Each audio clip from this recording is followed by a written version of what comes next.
Assalamualaikum warahmatullahi wabarakatuh. Bismillahirrahmanirrahim. Nahmaduka ya ghafuru ya syakuru. Mashalli wa sallim barik ala sayyidina maulana Muhammadin wa ala alihi wa sahbihi asma'in nama ba'du. Ada waktu kowe iku dhewean menikmati barang halal. Niki penting kula suwun sinten mawon sing seneng kula iki lakoni. Kula nate maca hadis begini di Kabul Akbar itu.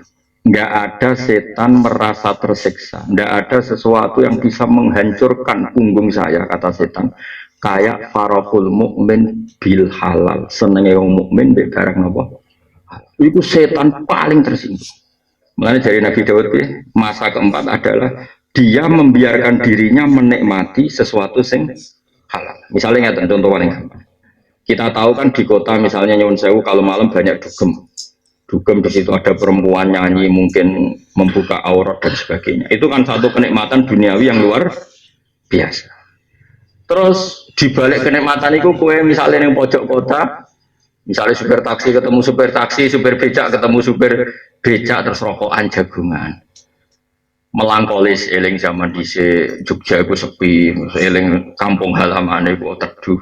Senajan to ngomong lantur iku Allah senenge ra karuan, piye-piye ninggal haram. Baik, piye-piye ninggal haram. Lan kula suwun, kiai-kiai juga harus fatwa ini supaya ibadah ora tahajud tok. Misalnya tukang becak jagongan ning sore pintu kesultanan mungkin. Kapyak iku jenenge. Melengkungan kapyak. Cocokan nasib tukang becak cocokan nasib. Aku melawarat iku mulai bapak ya. Sing sitok men. Aku malah mulai mbah. Terus pokoke mau kalah. Kok ngene iki beras ki ya mau karek 2 kilo, aku malah karek 1 kilo. Ketika orang lain ketika melaratku tombok togel cara dhisik apa? SDSB. Terus judi. Ayo nggo judi, nomor mobil pertama genep apa ganjil. Wes ah. Ngono iku asal gak ngomong haram itu pangeran seneng. Senajan to ngelantur mau cocokan melaratmu. Lama-lamanan melarat, silsilah melaratnya lama mana? Iku Allah ridane ra karuan, mergo menikmati barang. Mulane sak roh kula bangun guru kula niku senengane jagongan iki guyon. Bapak lu nak guyon nganti jam 2 bengi. Kula rene janggal kiai kok men guyon karena tadi sing iso nglawan setan adalah wong soleh-soleh nikmati barang halal. Ya nikmati barang halal. Dan itu paling mudah bagi masyarakat. Masyarakat bengi-bengi pokon tahajud yo abot kon istighfar ping 10.000 kok fatwane mursid-mursid yo abot murside kadang lali. Masuk ijazah kon do istighfar 10.000 dekne dhewe kadang men lunga. Yo apik tapi masyarakat itu ora mesti kuat. Mulane asal gak haram iku apik nikmati semua lazah sing bersifat halal. Malah ulama sing ngene Gus Arjun iki tenggene taklim. Ono ulama iku nak wisuk iku ngantor ning gunung golek watu sing gedhe. Bareng golek watu sing gedhe terus mutolaah. Bermutolaah bengok-bengok. Ainal muluk fi hadil laddah. Endi raja-raja iku? Enake ning ndi dadi raja? Enak ya mutolaah ngene ora ono sing ganggu, ora ono sing nagih utang. Ngomong dhewe ning dhuwur gunung. Terus dekne golek watu paling gedhe. Kursine raja bandingno kursiku, dhuwur kursiku, ngomong. Pakai ngomong dhewe ra karu-karuan. Tapi setan itu mangkel perkarane dene ora koma. Nah saiki ora kadang ki enak dadi presiden. Uripe ditanggung negara, buka pintunya dibukano. Ya akhirnya urip tersiksa to betul. Sekali-kali ngopi esuk-esuk, wae enak dadi wong biasa, wae ngopi-ngopi rasa protokoler negara. Wis papo dhewe. Wes ngono lah iku Allah senang, sementing nikmati barang halal. Wae enak dadi wong biasa jam 10 turu ya ora masalah. Muga aku bupati ra iso jam 10 turu terus turu, setengah 3 ngelilir ngopi. Bar ngopi dhuwur mepet-mepet lah wis. Wae pangeran senenge ra karuan. Mergo koyo cah lucu, dadi menarik. Oh, setan paling mangkel. Makanya kata Kabul Akbar enggak ada sesuatu sing paling mangkel lo setan kayak orang mukmin sing menikmati barang mubah sing halal. Mereka di dunia ini coba. Mulane ra usah misale ana tangga seneng jagongan ning gerdu itu sanggepe capek. Pira-pira ora dugem, ora mara niklap ora dugem sanggepe capek. Dan kono bisa wae mau cocokan kemelaratan. kenangan masa lalu. Dhisik desa ora rame ngene iki, ora bangga sepeda motor. Saiki rame yo, saiki rame. Sebarang sekarwan diomongno lah wis ben. Wis sauni-uni mulas ra apa-apa, sementing iku ninggalo barang haram ya, sementing ninggalno barang haram. Lan kula niku syukur tenan mbek pangeran kula anggere gendong anak kula. Kula gak ada anak alit namine Milan nembe umur 6 tahun. Kula anggere gendong nangis. Ya Allah cek apike jenengan. Kula gendong anak iku ya seneng, jenengan nggih seneng mergi kula nglakoni barang halal. Yo coba fair-fairan. Kowe jaman nuruti nafsu. Misale kowe mangku wong ayu sing ora mahram, mungkin nikmat atas nama nafsu. Tapi Allah sebetulnya bikin nikmat sing luar biasa. Wong mangku anake iku ya seneng. Iki bakas wong waras lho ya. Wong waras itu kira-kira mangku anaknya sak jam betah tuh. Betah. Dan itu nikmat luar biasa. Itu kalau betul mengganti nikmat kita, nafsu kita ben mangku wong ayu, kayak apa solehnya kita? Paham ya? Kayak apa? Orang perlu disaingi. Di bang mangku wong ayu tak tahajud tak. Raimu ra ngono iku, kaboten nak pengganti ngono maksudnya wis ra usah ngono keduren. Pengganti maksiat langsung tahajud itu keduren, paham ya? Setuju ta? Keduren, maksudnya makommu ora ngono, pengganti maksiat tahajud keduren. Pengganti maksiat ya mangku anak, dolanan ning pasar sampai anak. Terus delok sinetron hantu wis ngono lah. Bengi-bengi di bang dugem delok sinetron apa? Hantu, ambek nyatakno rai sing mirip sapa. Wis kono pangeran senenge ra karuan. Wes kok antenge ning omah. Bariku terus lesu mangan mie, bariku turu ngoro, wis pengiran santai. Piye-piye ora dugem apa? Ndok TV keselen terus gawe mie, paham ya? Mangan terus degeken turu. Turu kurwadan subuh, pengiran seneng ra karo. Berarti malam iku kowe sukses ninggal mak semono nang itu. Mulane setan mbek kula gak kuat. Setan kula kuru tenan. Kula nu pecinta barang halal, wis sumpah nang kula jenenge dong anak guyon kecil-kecil kan seneng. Ternyata setelah saya tua itu memang luar biasa. Wah, ini janggal. Kok Mbah Mun suwure jagoan. Terane kecil-kecil kan biasa. Mulane menangi mondok riyen. Ya tamunya belum banyak. Lesu Pak, lesu. Masa ya? Barang kula ketok aras-arasan mergo dalu-dalu. Masa apa tuku mau Pak dulu. Akhirnya itu banget baik kula. Manu ya sembakas macam-macam. Dulu saya janggal, kenapa Kiai Soleh sering jagungan nasi? Ternyata tadi termasuk yang bisa mengalahkan setan adalah menikmati barang halal. Bukan setan kan ngenteni kowe teko ning nggon maksiat, ternyata malah jagungan. Ketika orang lain jagungan carane ngedar narkoba, carane mendapat perempuan sing nakal. Ketika orang lain golek carane haram, kowe jagungan barang halal. Sakjane ora apik tahajud Gus, sakjane ngono tapi rai-rai ngene iki ora iso. Syariat diajak menculat langsung apa? Tahajud. Paham ya, tadi salah ngono biasa wae. Meskipun syukur-syukur tahajud lah cara usah diomong lho anggere wong ora roh. Tapi makommu ora ngono iku. Wis ora usah maksa ideal khawarit lho, paham. Ora usah maksa ideal. Mane masyhur Nabi ngate dawuh api-api wong wedok iku sing dolanan mbek kowe. Mesti ya mergo asik. Bayangkan kalau kita malam itu asik mbek istri, maknanya tidak asik dengan perempuan nakal. Asik mbek konco, tidak asik dengan teman nakal. Kayak apa suksesnya malam itu? Kalau nanti datang Jakarta, ada 3 bulan saya berbicara. Di konco itu imam masjid, melarat era karuan. Untuk bengi jagungan di teras masjid. Ini mau ini tak bulan kali ini.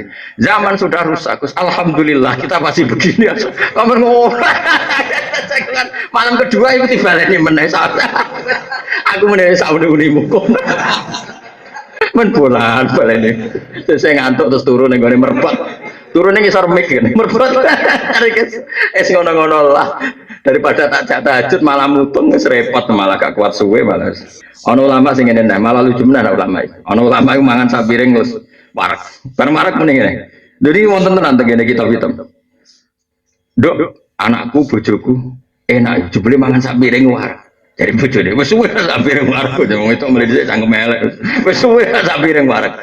Maksudku ora perlu korupsi, ora perlu ngumpul donya akeh-akeh. Wong sak piring yo warak. Kita butuh duit 1 miliar. Iku kan sawangan, iku mangane kita sak dekan tek sak pintal, sehingga kita butuh uang banyak. Karena sak dekan tek sak pintal. Lha wong sak dekan sak piring wareg kok diruwangi ngumpulno duit miliatan kok OTT ku lha opo maksudnya. Jadi ulama pancen wong sing cara berpikir luar biasa. Bareng ngombe teh sak gelas ternyata wis nikmat. Lah apa kudu ngombe ning lobby hotel ngene wis nikmat. Terus ngombe kopi sak cingkir sing regane mok 2000 lho. Bah, bareng-bareng ngombe kopi mbek rokokan sing regane mok 500 wis nikmat. Ngene lho apa liburan di Singapura ngene wis oke. Ya negara jembatan gajah wong kowe ndong ada. Lho iku nek kowe ngono tenan ku setan do frustasi ya, setan do frustasi. Ora kowe gak wis kere kakean ngayal.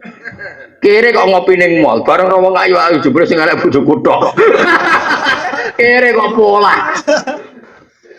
Pak nek kere ku ya ngopi dhuwure gajah wong terus mbek danga-danga. Paham ya tak warai yo, kiat pikir jadi wali, paham ya.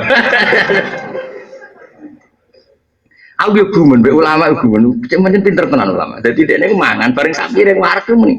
Yo Dik yo jebule sak piring warak. Wis suwe Mas nak sak piring warak. Lah yo lalah opo keduk. Kalau kita sandekan tek sak pintal, itu wajib ngumpul duit miliatan karena satu hari berarti kena mangan pentol tek 3 pintal. Kan enggak, kita satu hari mau makan piro aja. Ono sak kilo dina wong sitok. Masuk sing gedut lah ini piro.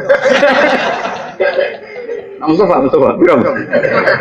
Kadang wong khusuk mangane luwih akeh. Leung sing dipangan 3 piring kok butuh duit miliatan lho. Saiki kowe ngombe teh yo nikmat. Kopi yo nikmat. Kopi regane piro? 3.000. 3.000 sih sodang-dang wis sono ning cendem 3.000 mbek mangan apa nasi kucing ya. Oh, sono ngira karuan. Terus kowe nikmati tenan. Lu coba saat kamu nikmati itu dengan orang yang berlibur di Singapura kan sebetulnya kalau ditimbang juga sama. Tapi kowe ora syukur, kere kok ngopi ning mall, terus wong ayu-ayu, sok kapan dadi ngono. Ora wong sugih, kapan numpak Alphard. Kere kakan cita-cita. Mulai Dewi Ibnu Hajar al-Asqalani wong nak mukmin tenan ku cirine piye? Menikmati barang halal. Mulai disebut halal, halal maknane manis. Kowe roh nikmate nglakoni barang halal itu memang manis luar biasa nikmat. Nek kowe ngono tenan iku setan gak kuat. Kowe ora perlu tahajud. Syukur-syukur tahajud itu tentu sing ora usah mbok omongi. Kesuwen kang ngundakno kowe. Langsung mencolot tahajud. Entah-entah kula nak takut enak dikiai ini Gus Bae kowe enak. Perkara ana wong mati begane dadi TV tom. Alhamdulillah mayit iki sae. Sarah kula kegiatane memang mbok TV. Pertama kok kado kaget. Nggih, masalahnya misalnya terus kegiatannya ngedar narkoba. Tak trafficking kan yo repot. Mujar kiai kan nyongkone kan wong apik udah aja mun lumayan ya.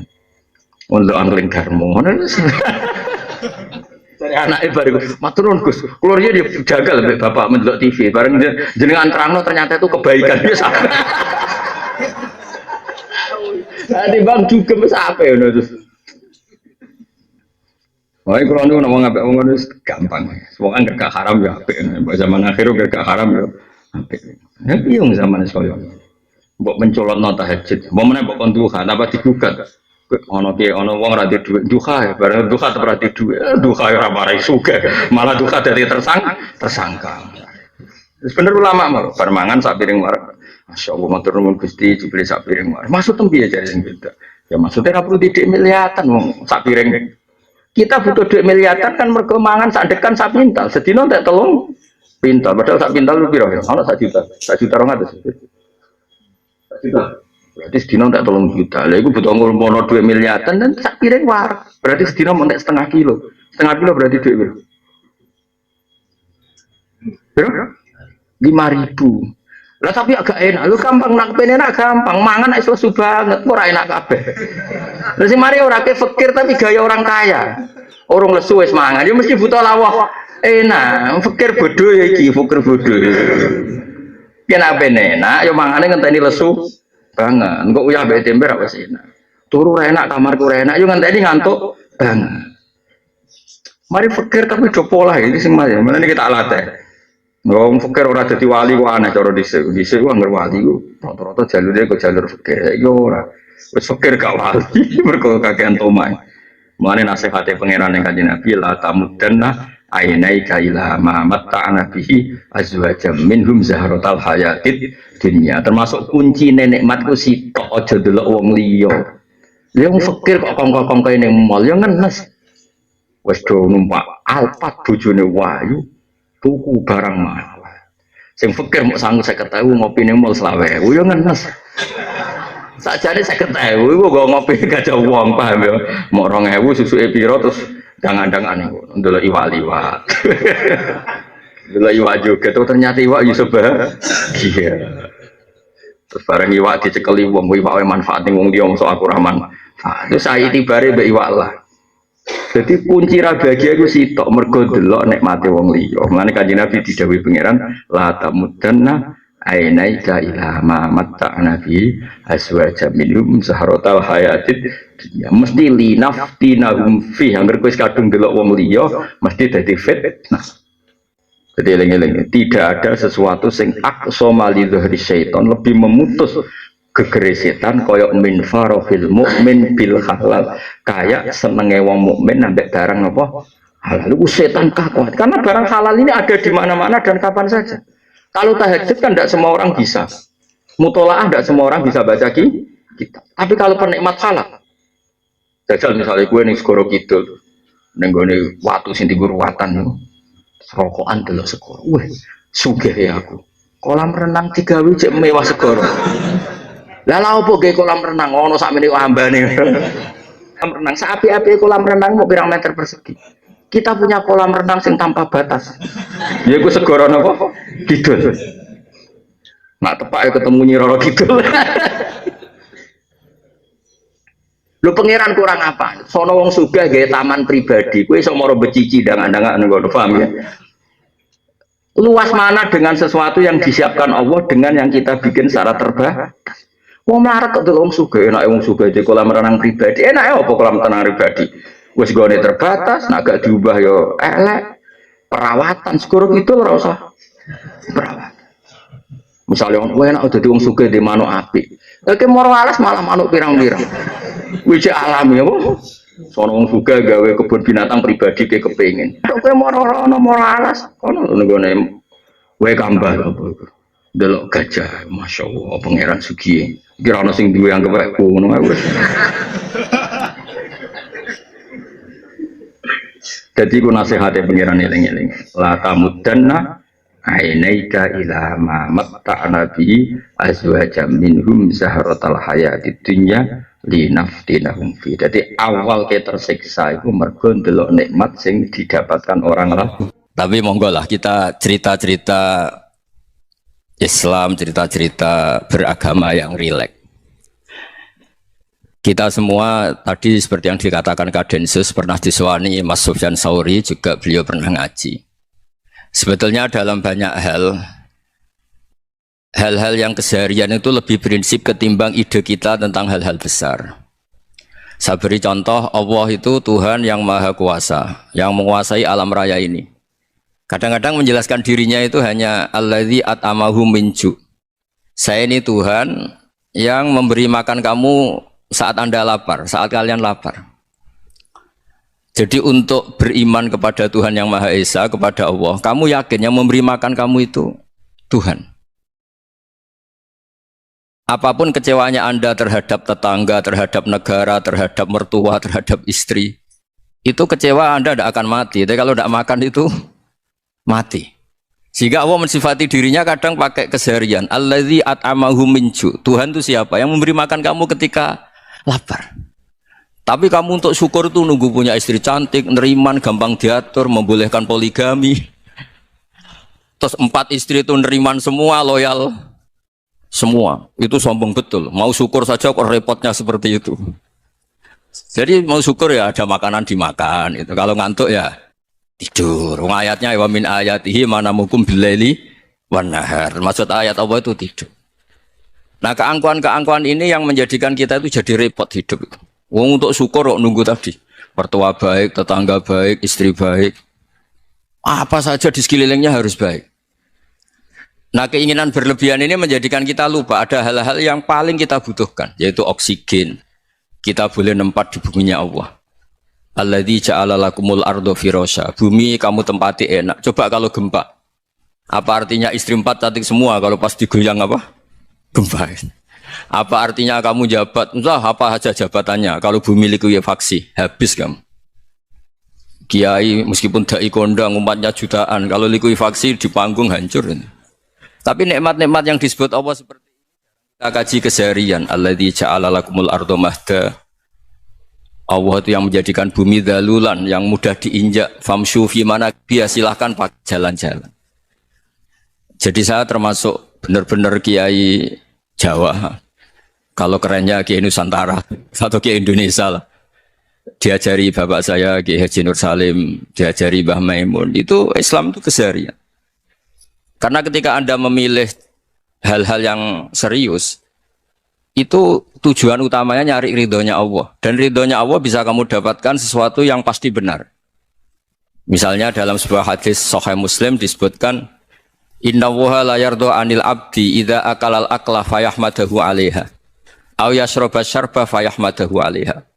Itu redaksinya inna itu sesungguhnya. La yardha juga pakai lam taukid, juga maknanya sesungguhnya. Sungguh-sungguh Allah sangat ridho ketika seorang hamba itu makan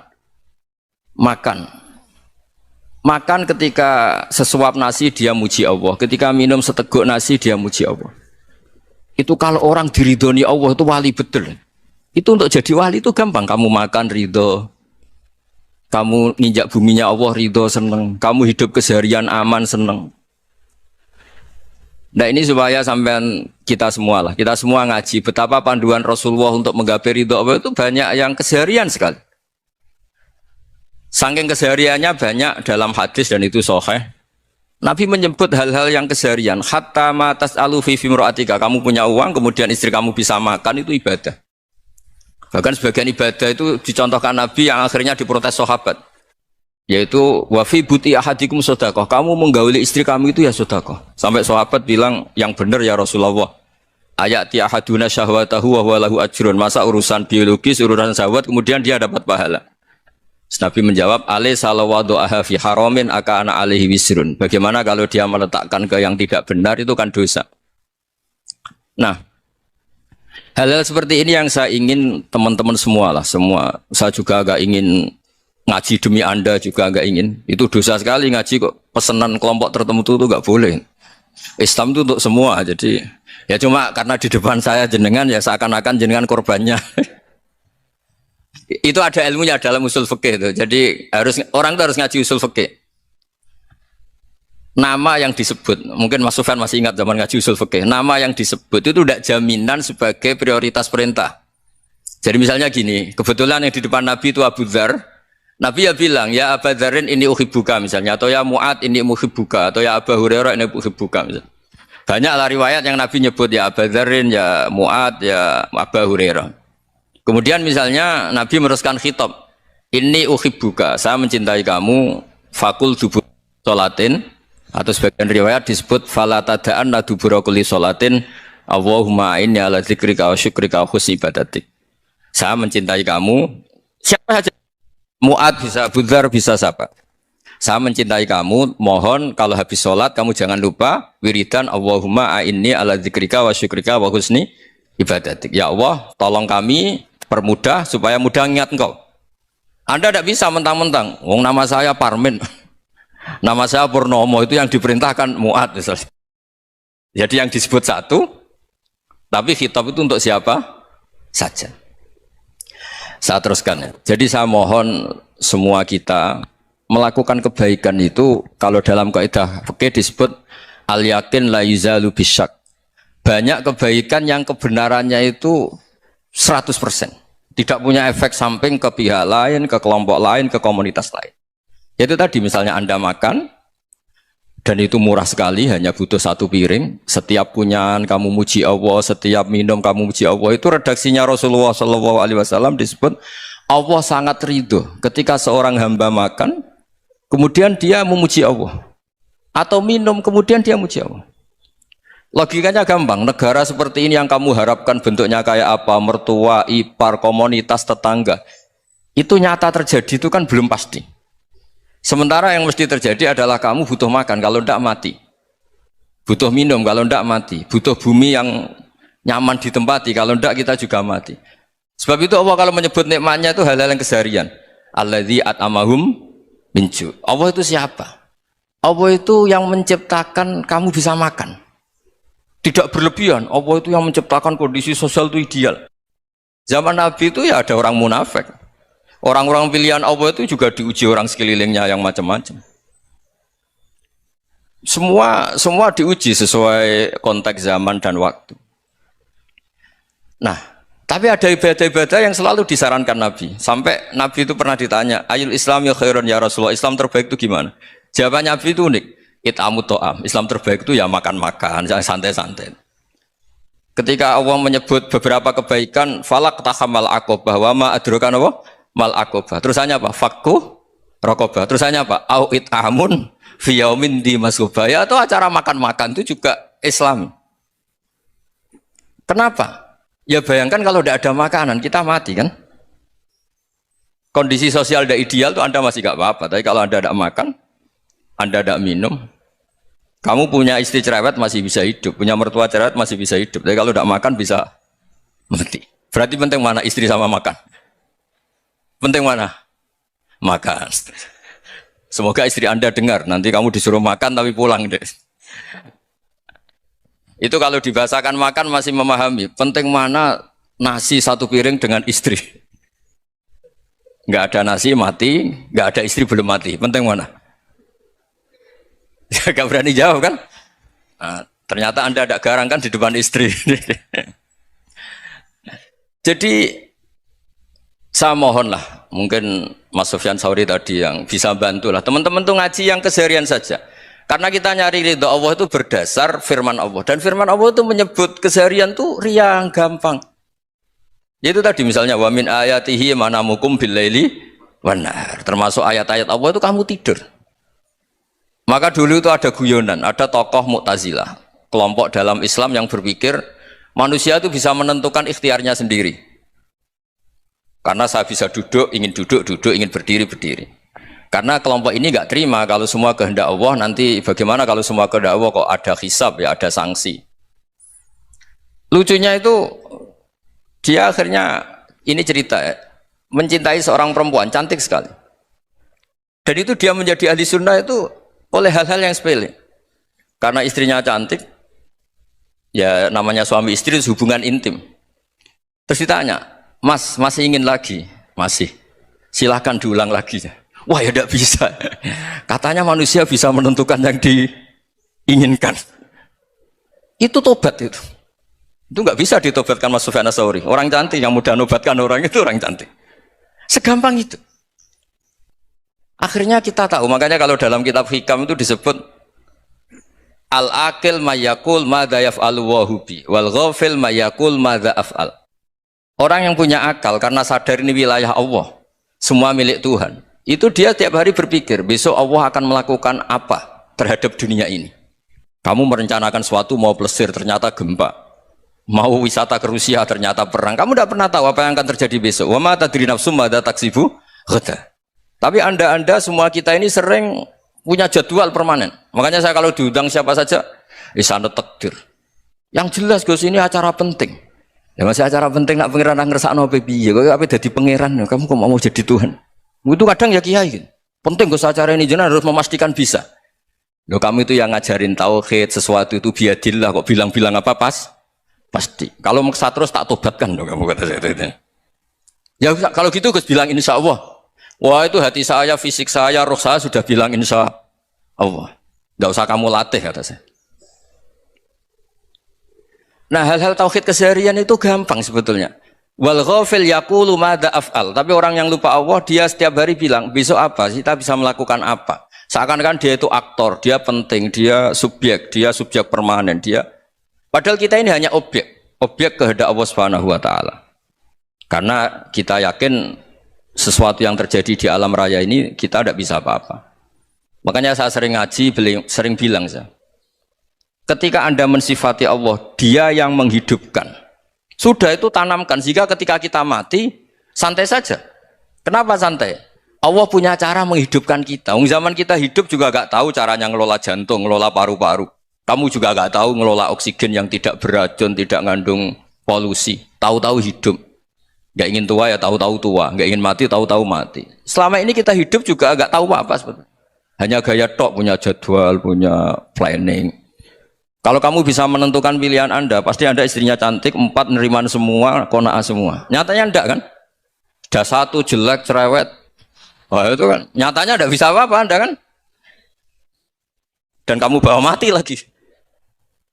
Itu kan, istri Anda juga gitu, punya keinginan, punya suami yang ganteng, yang jabat, yang neriman, yang enggak poligami. Ya enggak kesampaian juga. Kalau kita ngitung tingkat kegagalan kita itu gagal terus. Ya kan? Nah, terus ingat Allah, madza yaf'alu Allahu bi. Orang yang punya akal selalu berpikir Allah itu menghendaki apa terhadap saya. Lalu sama-sama orang itu. Ngelihat orang yang serius, itu kata Anda itu pemikir berat, serius. Senang punya tokoh yang merengut karena kamu anggap serius. Tapi sebagian orang anggap orang yang serius itu wong merengut, wong masam, wong muka kok ditekuk. Jadi sama itu hati ya muqallibal qulub tsabbit qalbi ala dini, karena kita nggak tahu cara berpikir kita tentang orang lain, tentang sekeliling kita. Misalnya kita orang baik yang jenis ngrumat fakir miskin, ada orang bangun masjid mewah itu janggal. Apa artinya masjid mewah kalau banyak orang kelaparan? Tapi kalau yang jenis pendidikan, apa artinya masjid mewah kalau tidak bisa ngaji? Nanti yang jenis infrastruktur, apa artinya ini kalau semuanya punya sudut pandang yang berbeda-beda. Dan Islam mengapresiasi semua kebaikan. Tapi katakan semua kebaikan itu adalah kehendak Allah Subhanahu wa taala. Karena apapun baik Anda itu pakai fasilitas yang diberikan oleh Allah Subhanahu wa taala. Sehingga ini yang disebut qulillah tsumma darhum fi khawdihim yal'abun. Ya kembali tadi ke tema-tema bahwa keseharian Anda ini sudah Islami. Saat Anda tidak bisa melakukan apa saja. Saya sering ada jenazah, biasanya kalau tetangga meninggal saya sering disuruh ngelepas. Saya bilang orang ini baik karena sering ngelamun di rumah, sering nganggur di rumah. Ditanya sama anaknya, kenapa Gus nganggur baik? Ya kalau dia nganggur artinya juga agak berbuat sesuatu yang maksiat kan? Ya kan? Orang nganggur di rumahnya ya tidak bunuh orang, tidak maling, tidak korupsi, ya namanya nganggur di rumah. Lah cuma istri cara pandang nganggur gak menghasilkan uang gitu. Tapi juga gak menghasilkan kriminal kan? Jadi sebenarnya Islam itu cara, makanya kalau sampai ngaji usul fikih itu ada kitab usul fikih namanya Lubul Usul, itu terkenal sekali di pesantren itu. Itu kalau ngapresiasi keseharian itu luar biasa. Izma min mubahin illa wa yatahaqqaqu bihi tarku haramimma. Karena keseharian yang mubah saat Anda lakukan itu ada kehebatan yang luar biasa, yaitu meninggalkan haram. Makanya dulu banyak orang-orang alim ketemu temannya itu guyon sampai semalaman. Itu biasanya yang semangat Islam itu kiai kok tidak tahajud, kiai kok tidak witir. Orang yang sedang mapan uangnya banyak, malam itu tidak kelayaban itu sudah luar biasa. Melawan nafsu supaya tidak maksiat itu sudah luar biasa. Supaya lupa guyon sama temannya semalaman sampai subuh. Gejolak-gejolokan ngenang zaman miskin, zaman kuliah nggak jelas, zaman apa. Melihatnya jangan tarkut tahajud. Seperti ini meninggalkan tahajud, tapi meninggalnya ini talkul muharramat. Jadi kayak apa hebatnya? Sehingga Imam Ghazali punya riwayat yang agak unik. Hatta takuna ibadatu akhiri hadil ummah iku an-naum. Sehingga suatu saat ibadah terbaik umat ini itu tidur. Itu kan riwayat kontroversi. Ketika Imam Ghazali ditanya, kenapa iya? Kenapa kamu mulai keluar dari rumah itu sudah banyak maksiat? Melihat perempuan yang enggak mahram, melihat fenomena. Tapi kalau kamu tidur itu enggak melihat apa-apa. Tapi juga kamu jangan nganggap tidur itu ibadah betul. Saatnya melakukan fardu ain malah masih tidur. Tapi itu sudut pandang yang menjadikan kita Islam itu gampang. Jadi saat Anda tidak bisa aktivitas apa-apa, misalnya ada beberapa orang yang lumpuh. Lumpuh itu memang nggak bisa Jumatan, nggak bisa ibadah, tapi dia juga nggak bisa maksiat. Tidur itu memang Anda saat itu tidak bisa tahajud, tidak bisa witir, tapi saat itu ada zina, ada maling, tidak gosipkan orang, tidak bully orang, tidak menanamkan kebencian, tidak hasud. Sehingga tidur menurut Allah Ta'ala wa min ayatihi manamukum billaili apa? Wan-nahar. Karena di tidur itu selain ada unsur istirahat, jaga kestamina, juga ada unsur meninggalkan beberapa keburukan. Nah saya mohon ibadah yang keseharian ini kita jaga. Supaya kita semua baca ayat itu fasih. Fasih itu tertanam di hati. Allah itu siapa? Alladzi at'amahum min ju'i wa amanahum min khauf. Dan Allah kalau cerita di Quran tuh anna sababnal ma'a sabba thumma syaqaqnal ardha wa syaqqa fa ambatna fiha habba wa inaba wa qadba wa zaituna wa nakhla wa hadaika hulba. Kamu tahu saya ini siapa kata Allah? Saya ini adalah Tuhan yang menurunkan air. Kemudian ada tanaman banyak. Habba wa inaba wa qotba. Ada zaitun, ada tin. Kalau orang Jawa mungkin ada tela, ada padi, ada mangga, ada pisang. Sudah. Wa inaba wa zaituna wa nakhla wa hadaika hulba. Ada perkebunan yang lebat. Tujuannya apa? Mata Allahkum, silahkan kamu pakai, kamu nikmati. Tapi karena kadang kita ini punya ide-ide besar. Tadi untuk syukur saja nunggu punya istri riman, rumah baik, tetangga baik, komunitas baik, semuanya baik baru syukur. Lama-lama nanti ada di surga, syukurnya nunggu surga paling kelas A. Itu sudah ada yang menghuni Rasulullah. Kamu nggak boleh di situ. Masa untuk syukur saja repotnya, masya Allah. Jadi mohonlah Quran yang kalau anda hafalkan juz amma itu kan ada ayat-ayat yang kayak tadi. Ya, fal yang dzuril insanu ila to'ami. Coba lihat apa yang kamu makan ya, dari mana? Dan untuk mempertahankan hidup kamu keseharian. Jadi jangan kira ibadah itu harus membentuk komunitas yang versi anda. Ibadah itu harus yang hal yang mulu-mulu. Kesehariannya anda alami. Loh, ini saya tidak bikin-bikin. Saya ngaji bukan karena berdasar pesanan. Itu ayat yang saya baca kan betul ada ayatnya kan. Fal yang dzuril insanu ila to'ami. Anna sobabnal ma'a sobba thumma syaqqaqnal ardo syaqqa fa ambasna fiha habba wa inaba wa qotba wa zaituna wa nakhla wa hadaika khulba. Terusannya apa? Mata'al lakum, silakan kamu nikmati. Mata itu silakan kamu nikmati. Ya kayak sampean dikasih hidangan ya makan. Ya sudah makan, habis makan ya minum, habis itu ngantuk ya tidur. Ya sudah normal-normal saja. Kayak apa indahnya Islam. Tapi Anda mencari Islam yang gimana lagi? Nah itu yang diajarkan guru-guru kita, diajarkan sanad kita sampai Wali Songo, sampai Rasulullah SAW. Bahwa pada akhirnya ada jihad, ada perang. Itu dulu memang perang, bukan membunuh, beda. Dulu kita dijajah Belanda ya perang, dan itu normal karena kita dijajah. Jadi ketika orang lain ingin baik sama kita, wa in ahadum minal musyrikin astajaroka ya fa'ajirhu hatta yasma'a kalam Allah. Kalau mereka ingin baik ya kita baik. Makanya ada istilah musta'man, mu'ahad. Kalau mereka ingin damai, berdampingan dengan kemajmukan ya itu yang lebih baik. Karena memang Islam menghormati proses perdamaian. Wa in janahu nawa lissalmi ya fajnah lah. Kalau ingin damai ya kita harus damai. Jadi andai kan dulu Belanda datang ke Indonesia kok minta besanan gitu. Ya mungkin kita juga seneng karena memperbaiki hidung kan kalau minta besanan gitu. Nah tapi wong jajah dulu itu kan masalah kan? Apa? Masalah kan? Jadi saya mohon ya, jadi apa? Makanya saya tadi minta sama Bapak Kadensus kemarin juga pernah main ke saya. Jangan sering ketemu saya ini sudah uzlah, saya ini sudah mau daftar jadi resi. Saya itu kemarin di muktamar juga agak datang, acara di Jogja juga sudah. Karena memang keluarga saya dulu itu bahasa ya, bapaknya bapak saya itu gak keluar rumah itu puluhan tahun, memang punya adat uzlah.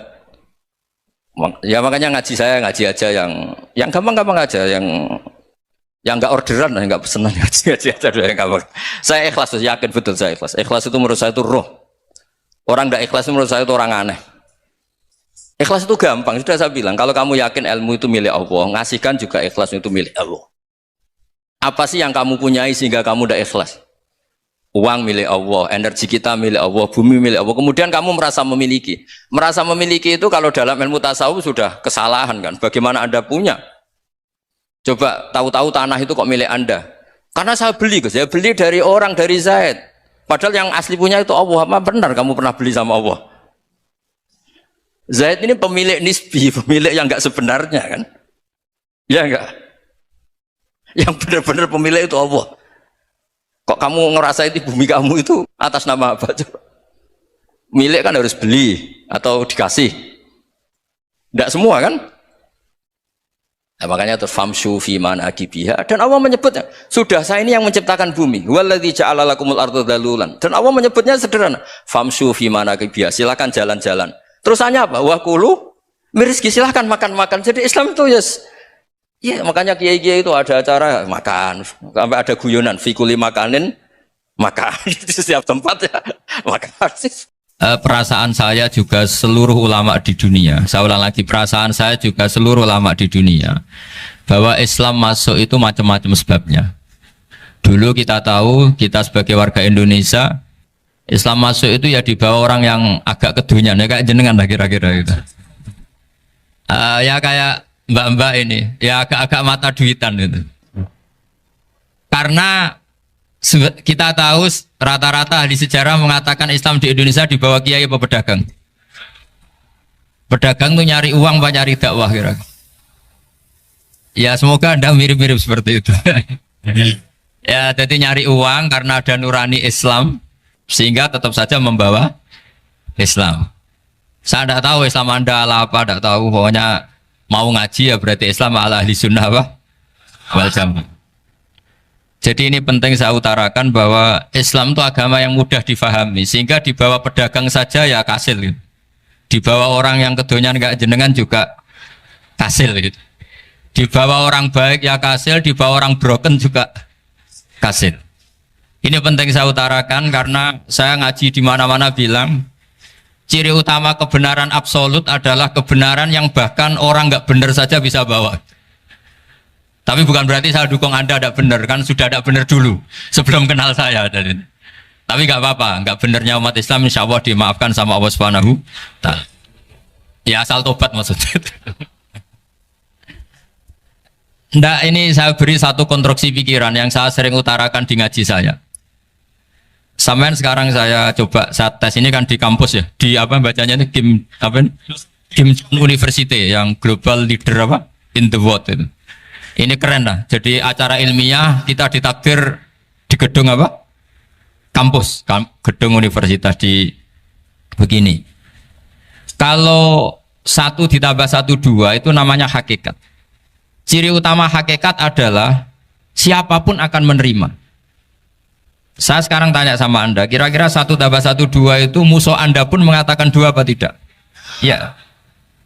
Pekerja Korea ya bilang 2, rektor Al-Azhar juga bilang 2. Kamu yang sekarang sedang mungkin sebagian broken sama istri juga bilang 2. Istri kamu yang mangkal sama kamu juga bilang 2. Yang cemburu ya bilang 2, yang dicemburuin juga bilang 2. Karena begitu mudah kebenaran absolut diterima oleh siapa saja. Begitu juga eksistensi Allah sebagai Tuhan. Itu mudah diterima oleh siapa saja. Sehingga pembawanya tidak perlu seorang kiai atau gus atau mubalek atau ketua muin, enggak. Cukup karyawan pekerja apa? Korea. Karena kebenaran absolut itu kebenaran yang mutlak. Siapa saja yang waras pasti ngakui.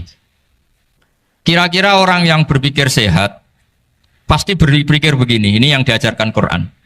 Bumi ini kadung wujud. Sudah wujud kadung wujud, punya eksistensi. Mungkin enggak sesuatu yang wujud kemudian disebabkan oleh sesuatu yang nihilisme, yang tidak ada. Mungkin enggak? Enggak mungkin. Yang namanya penyebab itu harus sesuatu yang wujud. Di mana-mana penyebab itu harus punya eksistensi. Karena langit dan bumi ini kadung wujud, pasti penyebabnya adalah wujud. Karena wujud penyebab harus bersifat super. Lah bersifat super ini oleh ulama dikatakan wajibil wujud. Itu akal siapa saja akan terima. Cuma kemudian setelah nerima itu orang macam-macam cara berpikir. Mungkin orang Jawa dulu bilang itu Sahyang Widi. Kalau orang sini mungkin bilang apa itu? Dewa atau apa ya? Enggak tahu saya itu. Karena itu yang teman sampean, enggak teman saya itu. Tapi yang jelas begini, ini konstruksi ini harus kita jaga. Nanti saya bacakan teks hadisnya. Kebenaran sejati ciri utamanya adalah ada absolutisme, ada kebenaran mutlak. Ciri utama kebenaran mutlak adalah diakui bahkan oleh siapa saja, termasuk oleh orang fasik. Orang fasik itu orang nggak benar. Misalnya ada imam masjid besar Istiqlal, ditanya 1 tambah 1 bilang apa? 2. Nanti kira-kira yang lonte juga bilang apa? 2. KPK juga bilang koruptornya yang ditangkap 2. Nah, eksistensi Allah sebagai Tuhan ini kebenaran yang absolut. Maka agama ini juga boleh diterima oleh siapa saja, termasuk oleh orang fasik, orang nggak jelas. Ini penting saya utarakan karena sekarang marak kelompok yang mengatakan orang Islam kalau zina menjadi tidak muslim, orang Islam kalau korupsi menjadi tidak muslim, salah sedikit tahlilan jadi kafir, percaya wasilah jadi itu tidak benar seperti itu. Karena kebenaran eksistensi itu kebenaran yang nggak bisa diganggu gugat. Seperti Anda ini kan warga Indonesia. KPK ya warga Indonesia, koruptornya juga warga. Apa setelah dia korupsi lalu tidak warga Indonesia? Tetap warga. Orang yang meyakini kalimat tauhid setelah dia salah apa terus tidak tauhid? Kan tetap ya. Maka dia tetap Islam. Ini penting saya utarakan. Kalau seorang warga Indonesia yang koruptor, yang macam-macam saja tetap warga Indonesia, padahal banyak kesalahan. Karena status warga Indonesia adalah status yang permanen. Begitu juga status Muslim adalah permanen bagi siapa saja yang melafadzkan La ilaha illallah Muhammadur Rasulullah. Kita tidak bisa mengkafir-kafir kita. Itu juga yang sering dipesankan dan jadi ciri khas ulama ahli sunnah wal jamaah, tidak mengkafirkan orang Islam meskipun melakukan dosa besar. Soal dia salah nanti masuk neraka ya silakan saja, saya ada ikut, paham ya, sampai bisa mencoba. Tapi tetap saja dia Muslim. Analoginya gampang sekali tadi. Orang Indonesia yang salah itu tidak akan merubah statusnya sebagai warga Indonesia. Karena ya memang dia berstatus warga Indonesia. Orang Islam yang sudah melafadzkan syahadat maka menjadi Muslim. Saya di mana-mana berkampanye, berfatwa. Orang kafir yang 70 tahun kafir, sekali melafadzkan kalimat tauhid itu menjadi Muslim apa tetap kafir? Muslim. Masa kita yang Islam terus, yang kalimat tahlil la ilaha illallah kemudian menjadi kafir karena kalimat itu? Itu faham aneh apa aneh? Wong yang kafir saja menjadi Muslim karena kalimat tauhid, yang Islam menjadi kafir juga karena kalimat. Ini ngajak apa-apaan? Ya ngajak goblok-goblokan, kira-kira kan gitu. Ini penting saya utarakan karena ini penting. Nah, setelah kamu yakin tauhid, ciri utama tauhid itu apa? Menstatuskan sesuatu sebagaimana hakikatnya.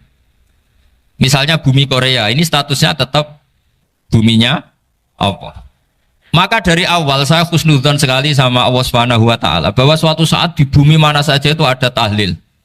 Enggak ngira kan ada ateis di sini, bumi ateis kemudian ada tahlil, ada sakduna, ada macam-macam.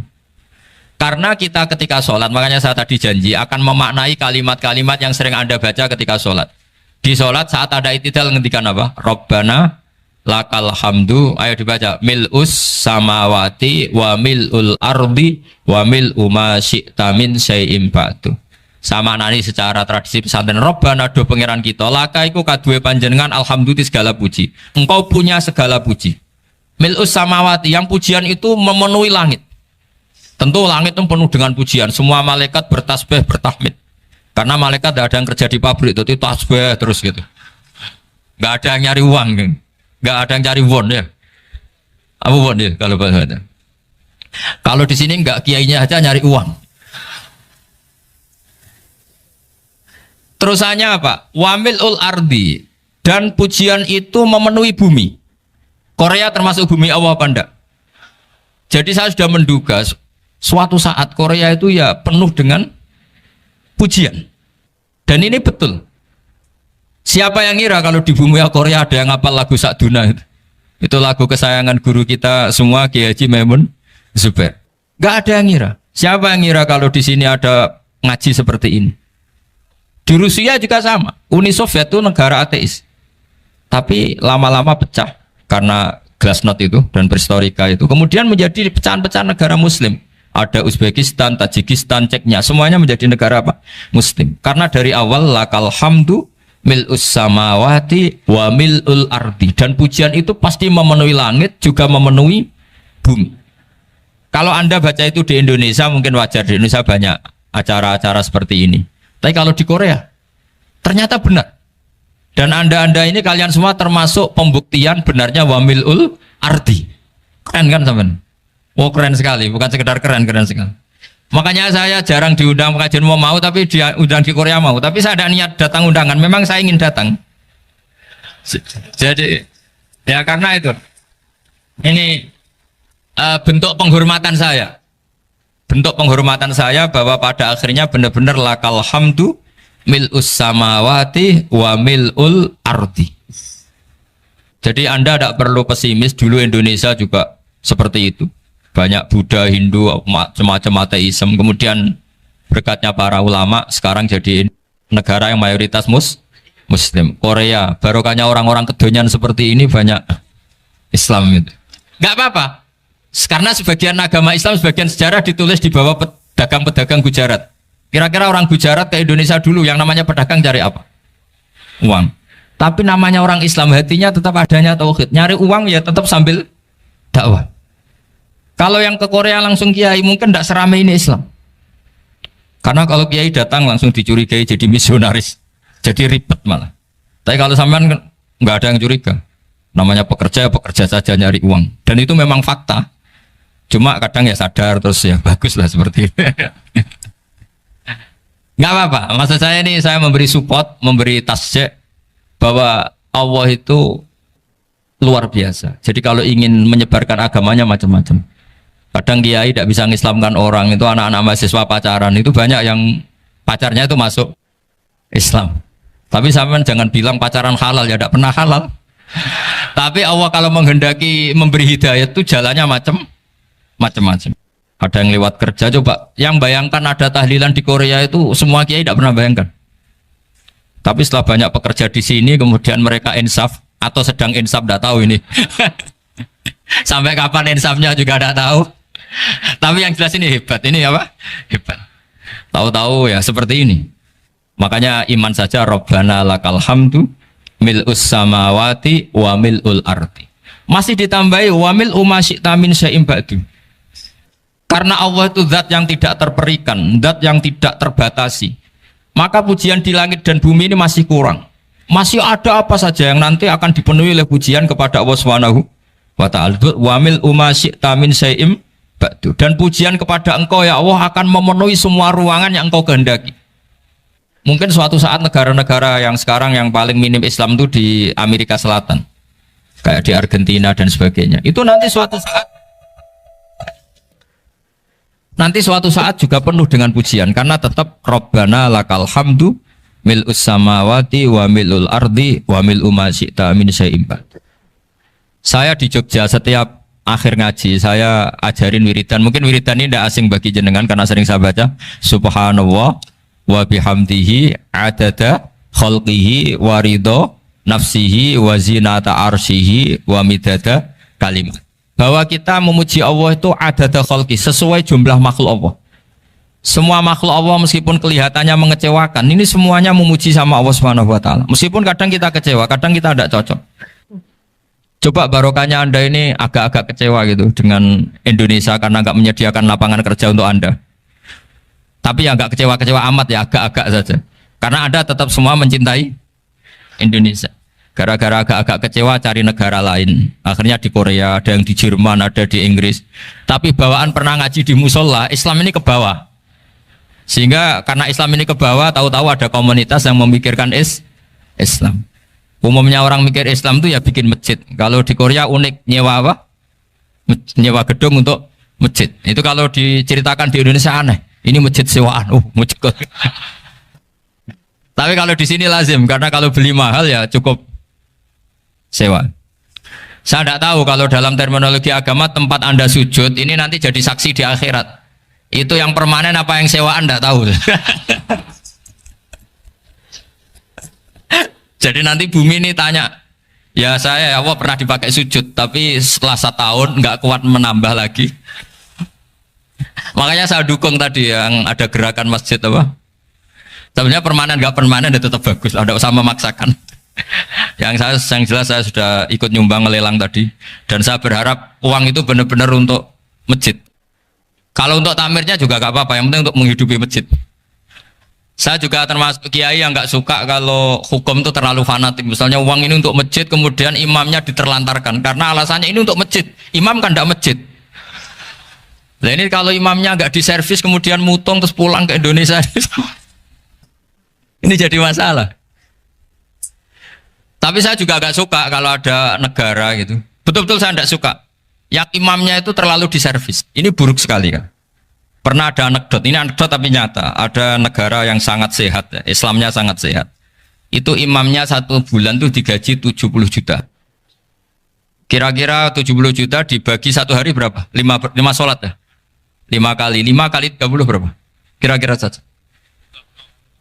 150. Berarti per sholat dapat berapa ya? Kira-kira. Kan biasa potong gaji kalau berapa kira-kira? Singkat cerita, si kiai dari luar negeri tadi cerita apa Indonesia? Kiainya miskin-miskin, datang ke masjid kan kadang pakai ontel, adzan sendiri, qomat sendiri, sholat sendiri kadang. Itu nasib orang-orang Sragen dan Salatiga sebagian. Itu yang lapor karena mereka itu. Kalau Rembang insya Allah enggak. Tapi ada semuanya Salatiga, sebagian begitu. Itu yang cerita kiainya, bukan hoax. Memang kiainya cerita. Nasib kiai di Salatiga Gus katanya. Itu digojlok. Tapi tetap sholat. Sehingga cerita orang tadi cerita, imamnya di sana naiknya Mercy, muadzinnya pakai BMW. Itu tetangga sebelah Indonesia banyak yang fasilitas imam seperti itu. Karena gajinya sampai 70 juta. Setelah dia cerita bangga karena negaranya mengapresiasi imam sholat, sama kayak Indonesia dia omongin gini, makanya kamu sholat terus, takut potong gaji ya. Gitu. Itu kagetnya bukan main dia. Dikira itu satu sifat kelebihan negaranya, ternyata buruk sekali karena imam sholat karena takut potongan gaji. Akhirnya ke Indonesia bangga, alhamdulillah kita sholat tanpa gaji dan tetap sholat. Keren mana yang digaji sama Anda? Ini yang di atas ini banyak calon imam. Tidak keren mana imam yang digaji sama Anda? Keren yang enggak. Tapi kalau pertanyaannya dibalik, keren mana jamaah yang peduli imamnya sama yang enggak peduli? Jadi jawabannya harus tetap seperti itu. Imamnya keren yang ikhlas, tapi jamaahnya keren yang peduli imamnya. Jelas ini ya fatwa saya ya. Gimana? Imamnya baik yang ikhlas, tapi jamaahnya baik yang peduli nasibnya. Tapi sekali imam dari awal gak ikhlas itu harus di PHK.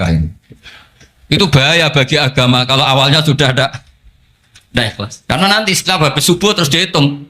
Wong setahu saya sholat terus kok kenapa gajinya tinggal segini? Ya, setahu saya sholat terus kok gajinya tinggal segini. Terus nanti takmirnya bilang kemarin duhur Pak Yai tidak ngimamin, kemarin asar tidak ngimamin. Terus dihitung, bisa enggak agama akan berjalan seperti itu? Enggak kan? Ya makanya pertanyaannya tadi, suka atau punya imam ikhlas? Suka, tapi imamnya juga suka kalau jamaahnya peduli. Ini penting, jadi saya mensupport Anda, mensupport kalian semua bahwa agama ini akan diurus oleh Allah Subhanahu wa taala. Makanya Sayyidina Umar radhiyallahu anhu kalau disuruh mikir agama itu tidak mau. Enggak mau betul deh. Ketika Umar jadi khalifah itu puncak keemasan masa Islam. Semuanya stabil, semuanya hebat. Sampai Irak, Iran zaman itu Persia masih, semuanya Mesir, itu semuanya ikut Islam. Ketika Islam pada puncaknya, yang dikhawatirkan oleh masyarakat adalah begini, lalu setelah Umar itu bagaimana? Islam setelah dipimpin orang yang tangguh, yang kuat, yang waroi, yang zuhud, lalu setelah Umar itu gimana? Tapi Umar disuruh mikir gak mau. Sampai setiap Abdullah bin Umar jalan-jalan di kampung-kampung itu abahnya dianggap pecundang. Tahu sampean pecundang, orang yang nggak tanggung jawab. Karena orang-orang bilang gini, ya Abdullah bin Umar, bagaimana pendapat Anda kalau ada penggembala kambing di tengah hutan atau di tengah padang rumput, kemudian dia ninggal gelanggang kambingnya, kamu anggap penggembala ini gimana? Oh itu penggembala yang dolim itu. Pasti kalau kambing ditinggal ya kacau. Apalagi nih umatur Rasulullah Shallallahu Alaihi Wasallam. Ini abah kamu tidak pernah wasiat, tidak pernah ngatur suksesi. Lalu Islam setelah dia bagaimana? Suruh dia ngomong penggantinya siapa? Karena beliau sudah sepuh, harus ada suksesi. Akhirnya Abdullah bin Umar lapor ke Umar. Ini gimana abah orang mengkomplain begini.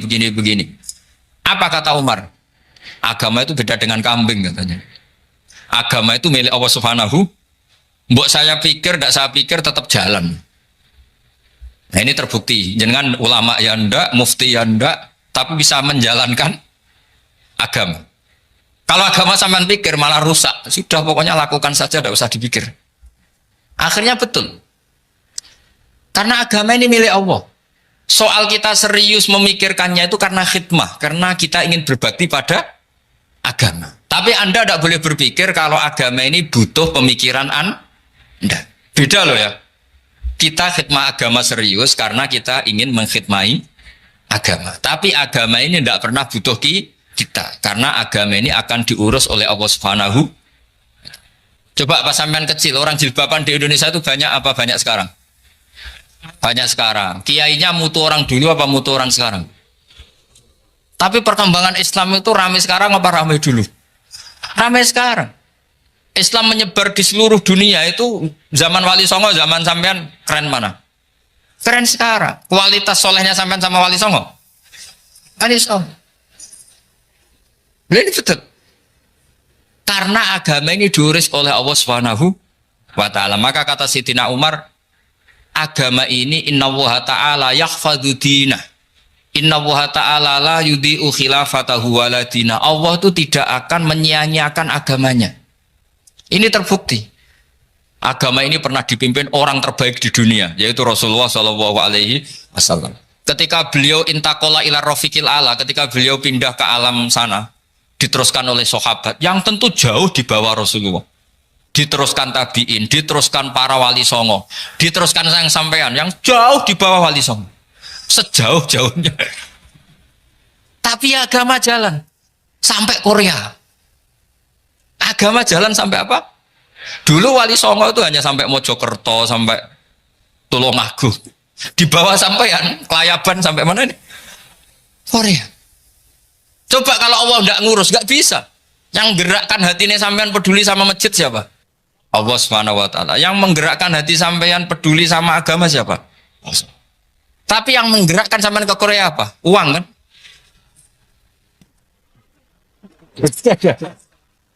Enggak, enggak apa-apa, jujur saja, jujur ya, ada. Santai aja. Ini bagian dari keramatnya jenengan. Niatnya agak bener tapi dibenerin Allah di sini. Dari awal niatnya kan uang gitu. Tapi setelah di Korea dibenerin Allah. Mbok ingat agama gitu. Keren kan? Makanya yang syukur sama Allah Subhanahu wa ta'ala. Yang bisa hanya Allah ta'ala. Makanya dalam dunia kiai selalu baca apa? Alhamdulillah alladzi hadana lihada wa ma kunna linahtadiya laula an hadana Allah. Alhamdulillah kita diberi hidayat seperti ini. Kalau tidak Allah tidak bisa. Sudah mata duitan, kadang istri ngomel, mertua tidak percaya. Sudah setengah-setengah broken gini di... Saya tahu sampai ke Korea itu karena broken pas saking sayangnya keluarga. Potensinya hanya dua. Dibela-belain kerja demi keluarga, atau agak broken maka ke sini. Tapi apapun potensi itu tetap baik. Itu takdir sudah, itu takdir tidak usah dibicarakan. Semua itu apa? Karena orang kalau sedang rukun ya tidak mau tukaran, kalau sedang tukaran ya tidak mau rukun. Itu sudah semuanya takdir. Kata bapak saya dulu kalau ada orang mau jualan tanah, Pak Yai tanah saya mau saya jual. Ini gimana? Padahal ini tanah warisan. Kata bapak, nak waya adol ya adol. Memang ini saatnya jual ya jual saja. Nanti kalau kaya saatnya beli ya beli saja. Karena kalau sudah saatnya jual mau beli ya nggak mungkin kan? Mau memang saatnya jual. Kalau sudah kaya kan nggak mungkin jual tanah. Saatnya beli. Maka semoga masalah di keluarga sampean ini masalah musiman. Maksudnya yang tukarannya ini musiman, yang rukunnya permanen. Jangan tukarannya permanen, rukunnya musiman. Setelah melihat yang lebih cantik, katut babon, nggak tahu saya kata. Nah ini semoga katut masjid ini bagian dari kafaroh sampean itu. Jadi kafaroh kesalahan-kesalahan sampean. Ini penting saya utarakan karena agama itu beda. Agama ini diurus oleh Allah Subhanahu. Jadi kita mengerahkan pemikiran itu bukan karena kita akan menyelamatkan agama ini, tidak. Agama ini diselamatkan oleh Allah Subhanahu wa ta'ala. Coba kayak apa Uni Soviet kuatnya itu. Mengkooptasi supaya orang semuanya ateis, semuanya komunis. Itu 100 tahun Uni Soviet begitu. Tapi orang-orang Uzbek, Ceknya, Tajikistan tetap ngajari anak-anaknya tauhid. Itu ada yang cerita itu sampai mengajarkan tauhid itu di bawah tanah, di basement. Tapi Allah menghendaki Rusia itu Uni Soviet jatuh. Ketika jatuh, negara-negara ini langsung menjadi negara Islam, yaitu Uzbek, Tajikistan, Ceknya. Mungkin nggak mereka langsung menjadi negara Islam, andai kan saat menjadi Uni Soviet benar-benar menjadi ateis. Nggak mungkin kan? Karena saat dikooptasi Uni Soviet, akidah mereka tetap tauhid, cuma nggak berani muncul. Artinya apa? Uni Soviet nggak bisa menghabisi Islam. Kurang kerennya Uni Soviet zaman itu, bisa nggak menghabisi Islam? Nggak bisa. Donald Trump dulu termasuk Islamfobia, tapi setelah dia anti Islam, malah orang Amerika demo supaya memperhatikan Islam. Nggak bisa. Makanya Korea pun nggak bisa menghabisi Islam. Kalau sampean menghabisi Islam sendiri bisa, karena terus nggak mau sholat, nggak mau zakat itu sampai. Tapi sampean toh yang Islamnya habis, Islam tetap baik-baik saja. Makanya ini penting saya utarakan supaya kamu pede bahwa agama ini pernah dibawa orang yang pedagang. Ya soal ada sebagian pendakwah yang ikhlas ya banyak, tapi sejarah yang gampang kita lihat adalah Islam itu dibawa oleh apa? Pedagang Gujarat, pedagang India. Nggak apa-apa, sejarah itu meskipun sebagian menentang nggak apa-apa, tapi sejarah itu tetap ada. Pasti sebagiannya memang seperti itu, dan itu tidak masalah. Saya ulang lagi, itu tidak masalah. Coba dulu pemain bola kalau di Inggris itu kalau mau sholat susahnya bukan main. Apalagi kalau mau puasa. Kalau di sini kerja puasa katanya mati lu kalau apa? Puasa. Kalau mau sholat katanya dicari mana ini berhalanya kok. Kata orang-orang ateis kan gitu, dicarikan patungnya kali ini sholat kok nggak ada patungnya ini gimana ini. Iya ngalamin gitu. Tapi Allah Maha Kuasa. Banyak investor mana itu Dubai atau Qatar yang tertarik investasi di dunia bola. Kayak Sulaiman Al-Fahim makanya beli Manchester City. Itu sekarang pelatihnya negara orang sholat gak berani, bahkan di tengah stadion dibangunkan masjid. Kalau sampai daftar jadi muadzin bisa. Apa nyanyi Sakduna di sana juga bisa. Dulu Aljazair bencinya bukan main. Apa Perancis sama orang Islam itu bencinya bukan main. Barokahnya Zidane pemain bola dan juara dunia, terus Zidane turunan Aljazair. Akhirnya orang Perancis itu mencintai Islam, itu barokahnya sepak bola. Allah punya sekian cara untuk mengenalkan Islam. Di Prancis dikenalkan lewat pemain sepak bola. Nah di Korea ini yang agak unik, dikenalkan lewat pecinta wong.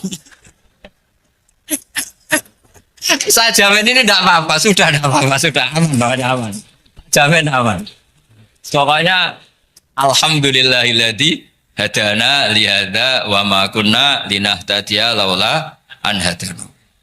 Karena agama ini dibawa oleh Allah Subhanahu wa taala, yang menjaga juga Allah Subhanahu wa taala. Sama tidak usah khawatir.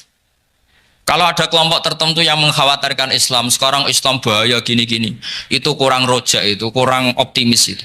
Harapannya sama Allah tipis, harus ngaji lagi. Agama ini limangka nayarjuwa hawal yaumal akhir. Agama ini bagi yang terus-menerus berpengharapan kepada Allah Subhanahu wa ta'ala. Agama ini limangka nayarjuwa, coba bahasa Arabnya roja yarju rojaan, maknanya harapan. Jadi agama ini bagi yang selalu berpengharapan, bukan yang pesimis, bukan yang hati kecil, apalagi yang tukang putus asa. Coba agama ini begitu luar biasa, dibawa orang yang macam-macam. Di Perancis itu dibawa oleh pemain apa? Bola. Ada masjid di Inggris itu ya dibawa mahasiswa-mahasiswa itu yang dulu sebagian yang nggak pernah ngaji, setelah di Inggris bikin komunitas pengajian. Di Korea dibawa di pecinta apa? Tapi lama-lama cinta Tuhan. Karena ya memang sebenarnya sudah cinta Tuhan. Cuma ya cara cinta ini nunggu punya uang Ya sudah, alhamdulillah seperti ini sudah luar biasa, sudah. Insya Allah diterima oleh Allah Subhanahu wa ta'ala. Saya selalu berharap semoga ini tetap satu bukti bahwa Allah itu harus kita sembah di mana-mana. Karena tadi Allah akan selalu Rabbana lakal hamdu mil'us samawati wa mil'ul ardi wa mil'u ma syi'ta min syai'in ba'du. Bahwa pujian kepada Allah akan selalu memenuhi langit dan memenuhi bumi. Bumi Korea termasuk buminya Allah. Makanya pegangan yang saya minta sama pengurus untuk di-share adalah Dawai Rasulullah Shallallahu Alaihi Wasallam. Mungkin nanti panitia harus menge-share itu. Ini Musnad Ahmad, riwayat dari Imam Ahmad. Al-Bilad bila dua. Sudah punya? Nanti di-share ya yang gitu. Al-Biladu bila dua. Bahwa negara hakikatnya adalah negara Allah. Wal ibad ibadullah. Semua hamba hakikatnya adalah hamba. Di hadis itu fahaitsuma asabta khairan fa'akim. Kapan saja kamu menemukan kebaikan di tempat Anda berdomisili, fa'akim, kamu tidak apa-apa di sini. Kamu di sini dapat uang, dapat masjid, dapat sewa masjid, Tidak tahu sewa apa permanen, pokoknya itu bagus gitu aja. Buminya dirayu, bumi meskipun ini nggak permanen, tapi tetap jadi saksi loh ya. Harus ada kompromi ini. Karena kalau dengar orang Indonesia jadi aneh, masjid kok nyewoi. Tapi aneh di Indonesia, ada aneh di sini, sampean tenang saja. Tentu malaikat pencatat di sini juga sudah tahu kalau sebagian masjid itu sewaan. Jadi ya ada iskal-iskal amat lah, sudah. Nggak janggal-janggal amat karena kondisional apa? Jadi saya nanti minta panitia supaya mengeser tadi hadis riwayat siapa Imam Ahmad bin Hambal yang diriwayatkan oleh salah satu minal asroh al mubasyarina bil jannah yaitu Zubair bin Awam. Nabi ngendikan al biladu biladullah, negara mana saja adalah negara Allah. Wal ibadullah, semua hamba adalah hambanya Allah. Fahaitsuma asabta khairan, di mana saja kamu mendapatkan kebaikan, fa'akim, kamu tidak apa-apa berdomisili di situ. Ya saya mohon ini penting sekali. Pokoknya saya mohon kalimat tauhid ini dijaga. Karena kalimat tauhid ini kata semua ulama kasyajaratin thayyibatin asluha tsabitu wa far'uha fis sama. Dan kalimat tauhid ini pasti tu'ti ukulaha kullahinim bi'izni rabbiha. Kalimat tauhid yang dibawa umat Islam seluruh dunia. Meskipun dia orang fasik, orang enggak benar, tetap tu'ti ukulaha kullahinim bi'izni rabbiha. Kalimat ini akan membawa berkah bagi orang yang dihinggapi atau didomisili ini umat Islam. Coba sebagian nanti orang Korea menjadi muslim itu karena di sini ada komunitas pekerja muslim kemudian menyisakan atharul Islam. Apa? Jejak-jejak apa? Islam. Enggak apa-apa. Pasti kalimat ini tu'ti ukulaha kullahinim bi'izni rabbiha. Jadi kalimat tauhid adalah kalimat yang kata Allah tu'ti ukulaha kullahinim bi'izni rabbiha. Anda tidak usah khawatir bahwa apa yang Anda lakukan apapun kecilnya akan ditulis oleh Allah Subhanahu wa taala. Kata Allah wa naktubu ma qaddamu wa atharahum. Gimana di surat Yasin itu? Inna nahnu nuhyil mauta wa naktubu ma qaddamu wa atharahum. Saya bisa menghidupkan orang mati dan semua amal kalian saya tulis, kata Allah. Wa atharahum, dan jejak-jejak yang pernah kalian lakukan juga ditulis. Tak terang, no kowe ora paham kok nek mlebu swarga dadi paham. Dadi iki pilihane ku loro. Dadi nek kowe saiki ra paham kok ning swarga paham. Nek saiki paham kowe sok ben bun neraka dadi ra paham. Dadi mun ra usah direncana mlebu napa? Neraka wae mlebu dhewe ra usah direncana mun. Dados ngeten nggih, dados ahli swarga ya kurang penggawean, pancen salat wis ra wajib, wis ra ono pilpres, gak ono apa dadi kurang penggawean. Ahli swarga niku saking kurang penggaweane iku jagungan. Dadi misale kula Mustofa Ruhin jagungan, piye enak ning swarga? Ya enak. Zaman ning donya piye? Terus cerita, saya itu punya teman ateis. Saya punya teman komunis yang ketika pertemanan dengan kita sering menghina kita karena kita ini percaya adanya hari kebangkitan. Teman saya itu sering melecehkan idza mitna wa kunna turaba wa idzaman aina lamadinun. Masa kita sudah jadi debu, jadi tulang belulang, kemudian kita akan dibalas amal-amal kita. Jadi singkat cerita, ini nunjukno nak wong soleh oleh kancanan wong dolim. Ya ini catatan ya bahwa orang soleh itu zaman ning dunya oleh kancanan wong napa? Dolim. Buktinya yang soleh ini masuk surga. Kemudian kenangannya punya teman ateis. Zaman di dunia punya teman apa? Ateis. Entah temannya itu teman kerja atau teman kantor. Tentu tidak teman dalam akidah. Mungkin akidahnya tetap kita Islam, mereka ateis. Tapi teman, entah faktor kantor, entah faktor profesi, entah faktor kerabat. Tapi yang jelas si orang penduduk surga ini punya kenangan, kami dulu punya teman ateis. Ini kanali korin. Yang teman saya yang anti Tuhan itu mengatakan, melecehkan saya, aidza mitna wa kunna turaba wa idzaman aina lamadinun. Masa kita sudah jadi debu, jadi balung, tulang belulang, kemudian kita dihisab atau kita nanti ada hari balasan. Nah terus ketika jagungan ini tadi saya bilang ahli swarga kurang penggawean no. Lah piye delok piye jare kanca-kancane moh ora melok di kanca jare. Jadi fayaquluna lah. Jadi ketika Ruhin muni ape delok jare Mustofa jare Kifat moh aku gak kancaku delok dhewe jare. Lah si Ruhin kan wong kurang penggawean mulai ning donya sampai ning swarga. Terus delok. Terus fatola'a fara'ahu fi sawail jahim. Bareng dekne delok roh kancane kejet-kejet ning neraka. Seneng dekne. Jadi wong nak hasud tu antine swarga aja hasud. Seneng terus muni ngene, tawahi ing kita laturdin. Dulu kamu hampir saja menyesatkan saya. Hanya zaman dia ateis sempat ngerayu supaya Ruhin dadi napa? Ateis. Kowe Islam yo tutup kere, melo ateis ae. Wes kere, zina rawani, maling rawani gak enak.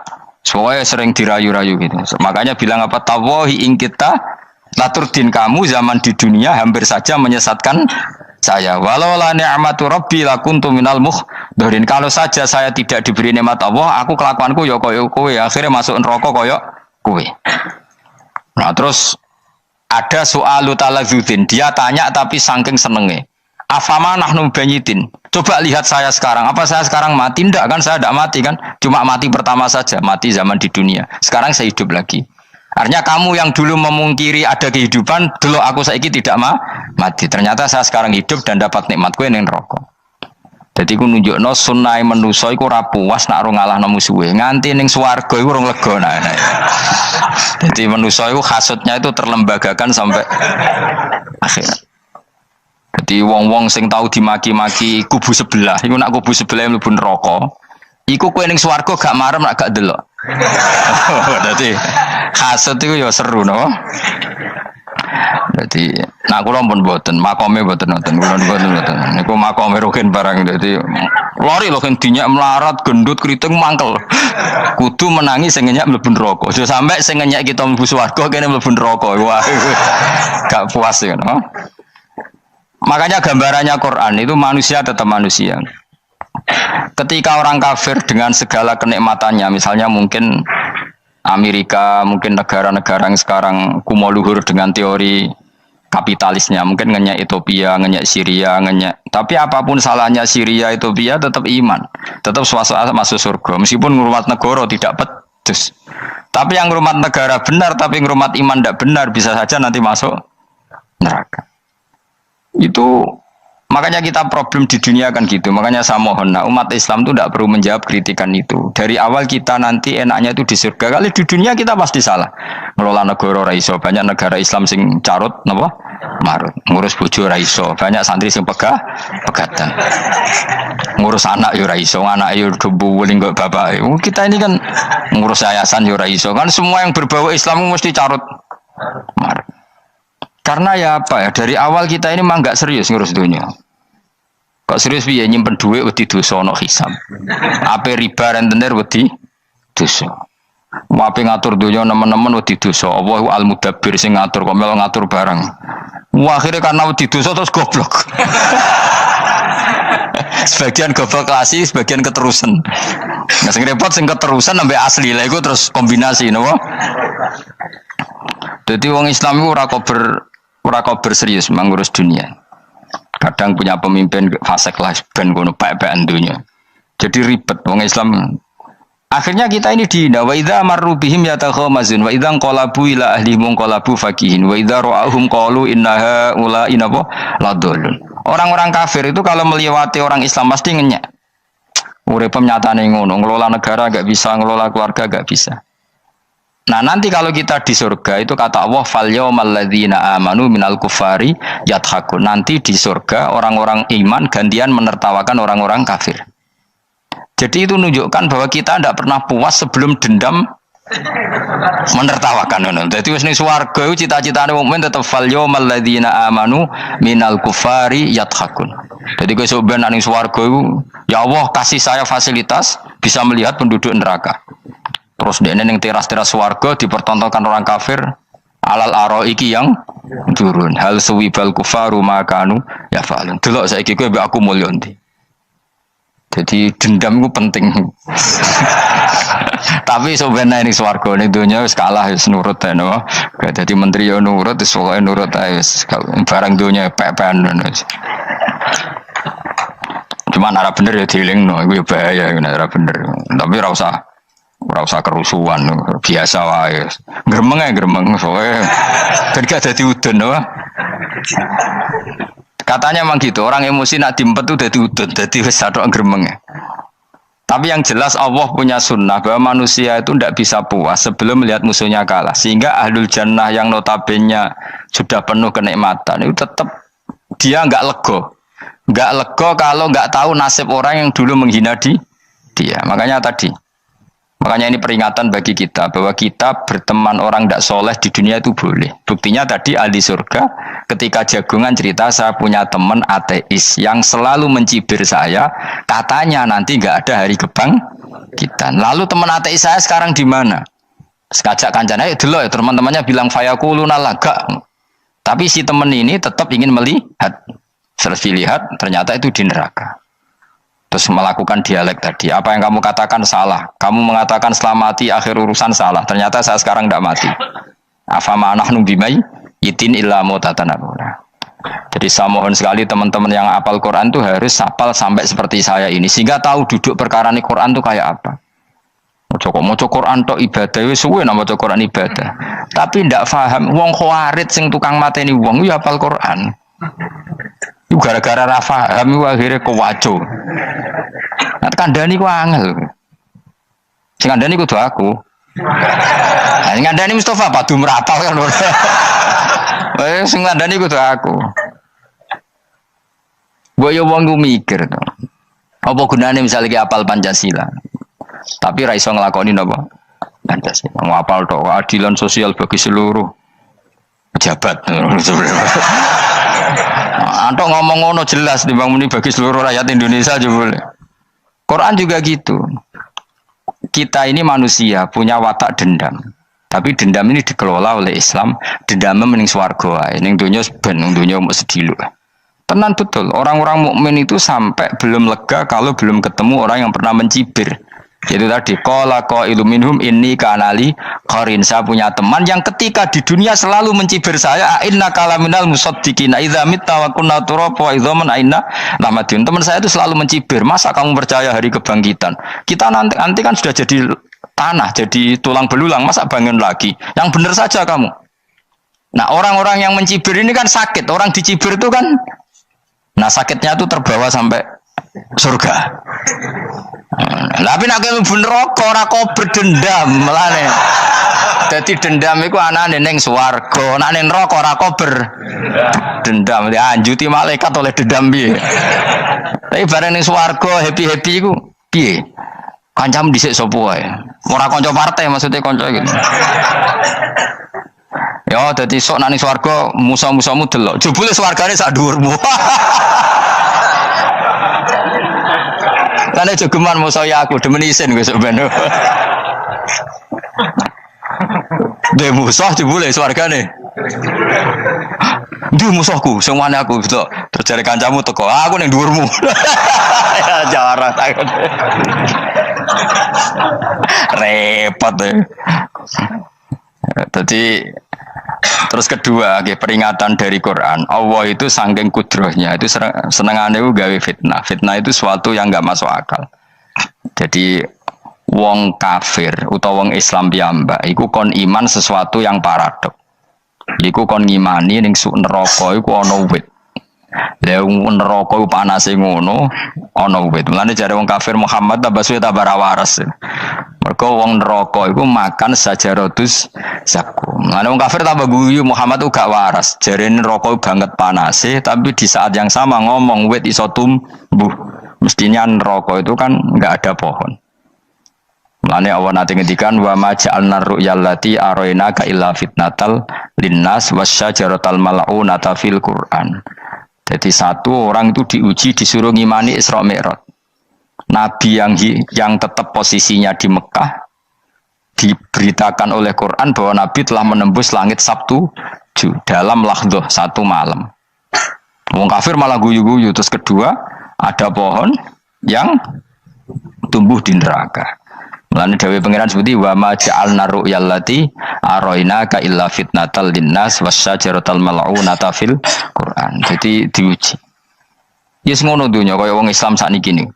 Yang mengklaim negara Islam tata kelolanya carut marut. Yang negara non Islam kadang tata kelolanya rapi. Sehingga seakan-akan kita ini salah. Ngurus dunia wae ra iso, mung ngurus akhirat. Tapi saya berharap sing dicibir iki sok ben mlebu swarga. Dadi iso dendam. Tapi nek mlebu neraka iku ora kober dendam. Lan kula mboten gadah rencana mlebu neraka mboten gadah. Kula niku pendendam dadi mangkalku ben kesampaian sampeyan nak teng pundi? Swarga. Kita harus ngalami fal yawmal ladzina amanu minal kuffari yadhakun alal araiki yang turun. Jangan sampai kita ngalami kita sendiri disiksa. Kowe ngilu awakmu dhewe, milih dendam apa milih mlebu neraka? Milih dendam ya. Syaratnya mlebu apa? Swarga. Jadi pangeran itu memang sering damel sesuatu itu paradok. Tapi memang Allah sengaja. Mulane kula bolak-balik matur, ulama itu banyak, yang jaga akhlak ya banyak, yang jaga ilmu yang banyak. Kadang yang jaga ilmu itu yang akhirnya nyuwun sewu cangkem elek, dan itu penting. Saya di mana-mana bilang, sesuatu itu kadang nggak bisa dijelaskan secara baik-baik. Syaratnya kudu cangkem elek. Cuma karena itu nggak mungkin kita nisbatkan pada Nabi, ben aku wae sing tanggung jawab. Kalau nak dinisbatkan Nabi kan elek, maksud Nabi kok gerakan cangkem elek. Ben aku wae. Nak pancen salah, aku sing tanggung jawab. Tapi nyalahno aku neraka, yakin neraka. Siji yo ora level, napa siji ora level. Dhisik sahabat itu akhirnya yo nyuwun sewu cara ora sahabat yo cangkem elek. Mergo mangkel. Ada orang munafik saking ora ngajari ngene. Kenapa saya bikin gerakan cangkem elek? Kok janut lho. Kowe asli elek maksudnya cangkemmu wis elek ora kok. Engko nang darane aku harus gebak asli cangkemmu wis elek. Wis ngono perkara dunya ora perkara hak. Nah kan perkara hak, cek keren. Wong munafik ku saking mangkelno ning Kanjeng Nabi, saking kepengin Nabi itu ketok goblok, ketok salah. Iku kadang takok nggowo untane unta ya. Takok ya, "Mat, untaku iki sing ngawini untane sapa? Kok anake kok ora kembar?" Terus ana sahabat sing cangkem elek koyo Ruhin. Tak pajangi aku. Kuwi apa-apa. Oleh meniku nazautu alaiha, nazautu cara saya aku sing nyelingkuhi terus ki apa? Mergo gak trimo nabine dikei pertanyaan sing gak masuk akal. Paham? Begitu juga ketika mereka nyembah berhala Lata Uzza iku sing cangkem elek ya sahabat. Mergo nabi ra pantes. Cangkem elek bicara aku gek bengi pas sampe nyembah berhalaku. Jebule pas duyoi luwak. Aku mikir, mosok pangeran duyoi luwak menengah iki apa-apaan? Dikencingi apa? Luwak. Ada lagi orang Bedui, orang munafik tanya, "Muhammad, idda'aita annaka utiyal wahya." Kamu tuh mengklaim kamu dapat wahyu. Sekarang unta saya hilang. Lalu posisi unta saya di mana? Kamu idda'aital ghaib, kamu mengklaim tahu barang ghaib. Sekarang unta saya di mana? Sahabat akhirnya cangkem elek, tak colong apa-apa pokoke. Pergamane. Pokoke butuhe mangkelno, padha mangkelone. Mergo gak trimo nabine nggo pertanyaan-pertanyaan yang tidak mendidik, yang menyudutkan. Yang paling parah mau nazautu alaiha. Yo aku sing nyelunggi wae apa-apa. Nah sama misalnya orang kafir bilang orang Swiss lebih bahagia timbang orang orang Ethiopia. Orang Eropa lebih bahagia ketimbang orang Syria. Kamu harus bilang kata siapa? Coba ukur. Kita yang miskin, kita yang tidak menteri, kita yang tidak siapa-siapa. Andaikan ditimang kebahagiaan kita dengan menteri tidak mesti kalah. Mereka juga punya atasan yang mengganggu kan. Kue jadi buruh majikan ya tersita oleh atasan, menteri ya tersita oleh atasan. Kebebasannya ya ada yang tersita. Wayai penturu harus ngantor, wayai kepengen mangan harus rapat. Kamu ya tersita pe mangan rakelar ya sesuai tersitanya macam-macam kan. Semua itu kita sama kok. Ada yang sesuatu yang kita tidak gesam, mereka juga sama ada sesuatu yang tidak. Ya. Sebenarnya pola hidup itu kan sama. Dan itu kadang-kadang yang jadi aman kadang-kadang mau cangkem elek sing iso jawab ya. Tapi saya ulang lagi itu nggak mungkin kamu nisbatkan kepada Rasulullah karena Rasulullah itu ahsanan nasi khalqum. Tapi ulama ben tetep ngene iki. Sing kaliber lho ya. Sing kira-kira cangkem elek tetep keramat kok kula lah minimal kaya kula. Kula nu cangkem elek tetep keramat. Kowe sopan tetep keramat ora ana ilmune kok. Entekno sopan ora ana pengaruh ya. Entekno sopan tetep keramat aku, yakin keramat aku. Baik sopan lah ya. Ora ana ilmune apa-apa. Sopan yo keliru, cangkem elek yo keliru, urip yo keliru, mati yo keliru, pokoke kadung keliru. Ana ulama diomongi, Pak Yai, kalau neraka itu, kalau setan dari api, kemudian setan disiksa api kan sejenis, susahnya apa? Kiai ini mangkel terus ngambil segenggam tanah di sawur ora ini. Loro Yai, jari kayak kok tanah, kena tanah kok loro. Nggak bisa seperti ini diberi penjelasan baik-baik kan. setan itu kok geni Pak ya, jare disiksa di neraka kan gak apa-apa, sama-sama api. Kiai ini ngambil tanah, swawur ora ini. Barang mau sakit Kiai, jare kok tanah, kena tanah kok sakit. Hanya jangan katakan kalau setan dari api kena api ndak sakit. Coba kamu kasih penjelasan baik-baik. Ngapunten nggih, umpami jenengan nggih, ngapunten lho nggih. Ngapunten lho nggih, umpami jenengan nggih. Ngapunten lho nggih. Kesuwen. Umpami jenengan kena tanah sepundi iki mboten napa-napa, kena tanah kula biasa ya. Kan kesuwen. Dia nak sawuri raine. Terus keliliben padahal materi manusia dari tanah, ternyata kena tanah sakit. Saya akan ngaji tentang betapa mudahnya berbuat baik dan betapa mudahnya bersosialisasi yang jadi kebutuhan sosial masyarakat. Kemudian di saat yang sama sebagai kebaikan menurut Islam. Ini saya baca kitab yang sangat otoritatif, yaitu kitab Sahih Muslim, di mana kita tahu dalam Islam pegangan ahli sunnah wal jamaah juga pegangan ulama seluruh dunia adalah Al-Kutubus Sittah, kitab 6 diantaranya yang hadis Bukhari Muslim. Di sini ketika Nabi ditanya tentang beberapa kebaikan, yaitu dari pertanyaan ayul a'mali afdol, amal apa yang terbaik, diantaranya Nabi menyebut sekian, iman billah, iman kepada Allah Ta'ala. Kemudian ini yang penting dilakukan semua pemimpin, oleh bupati, oleh wakil bupati, oleh seluruh pemimpin, baik struktural maupun kultural, maupun pemimpin kecil, yaitu di keluarga.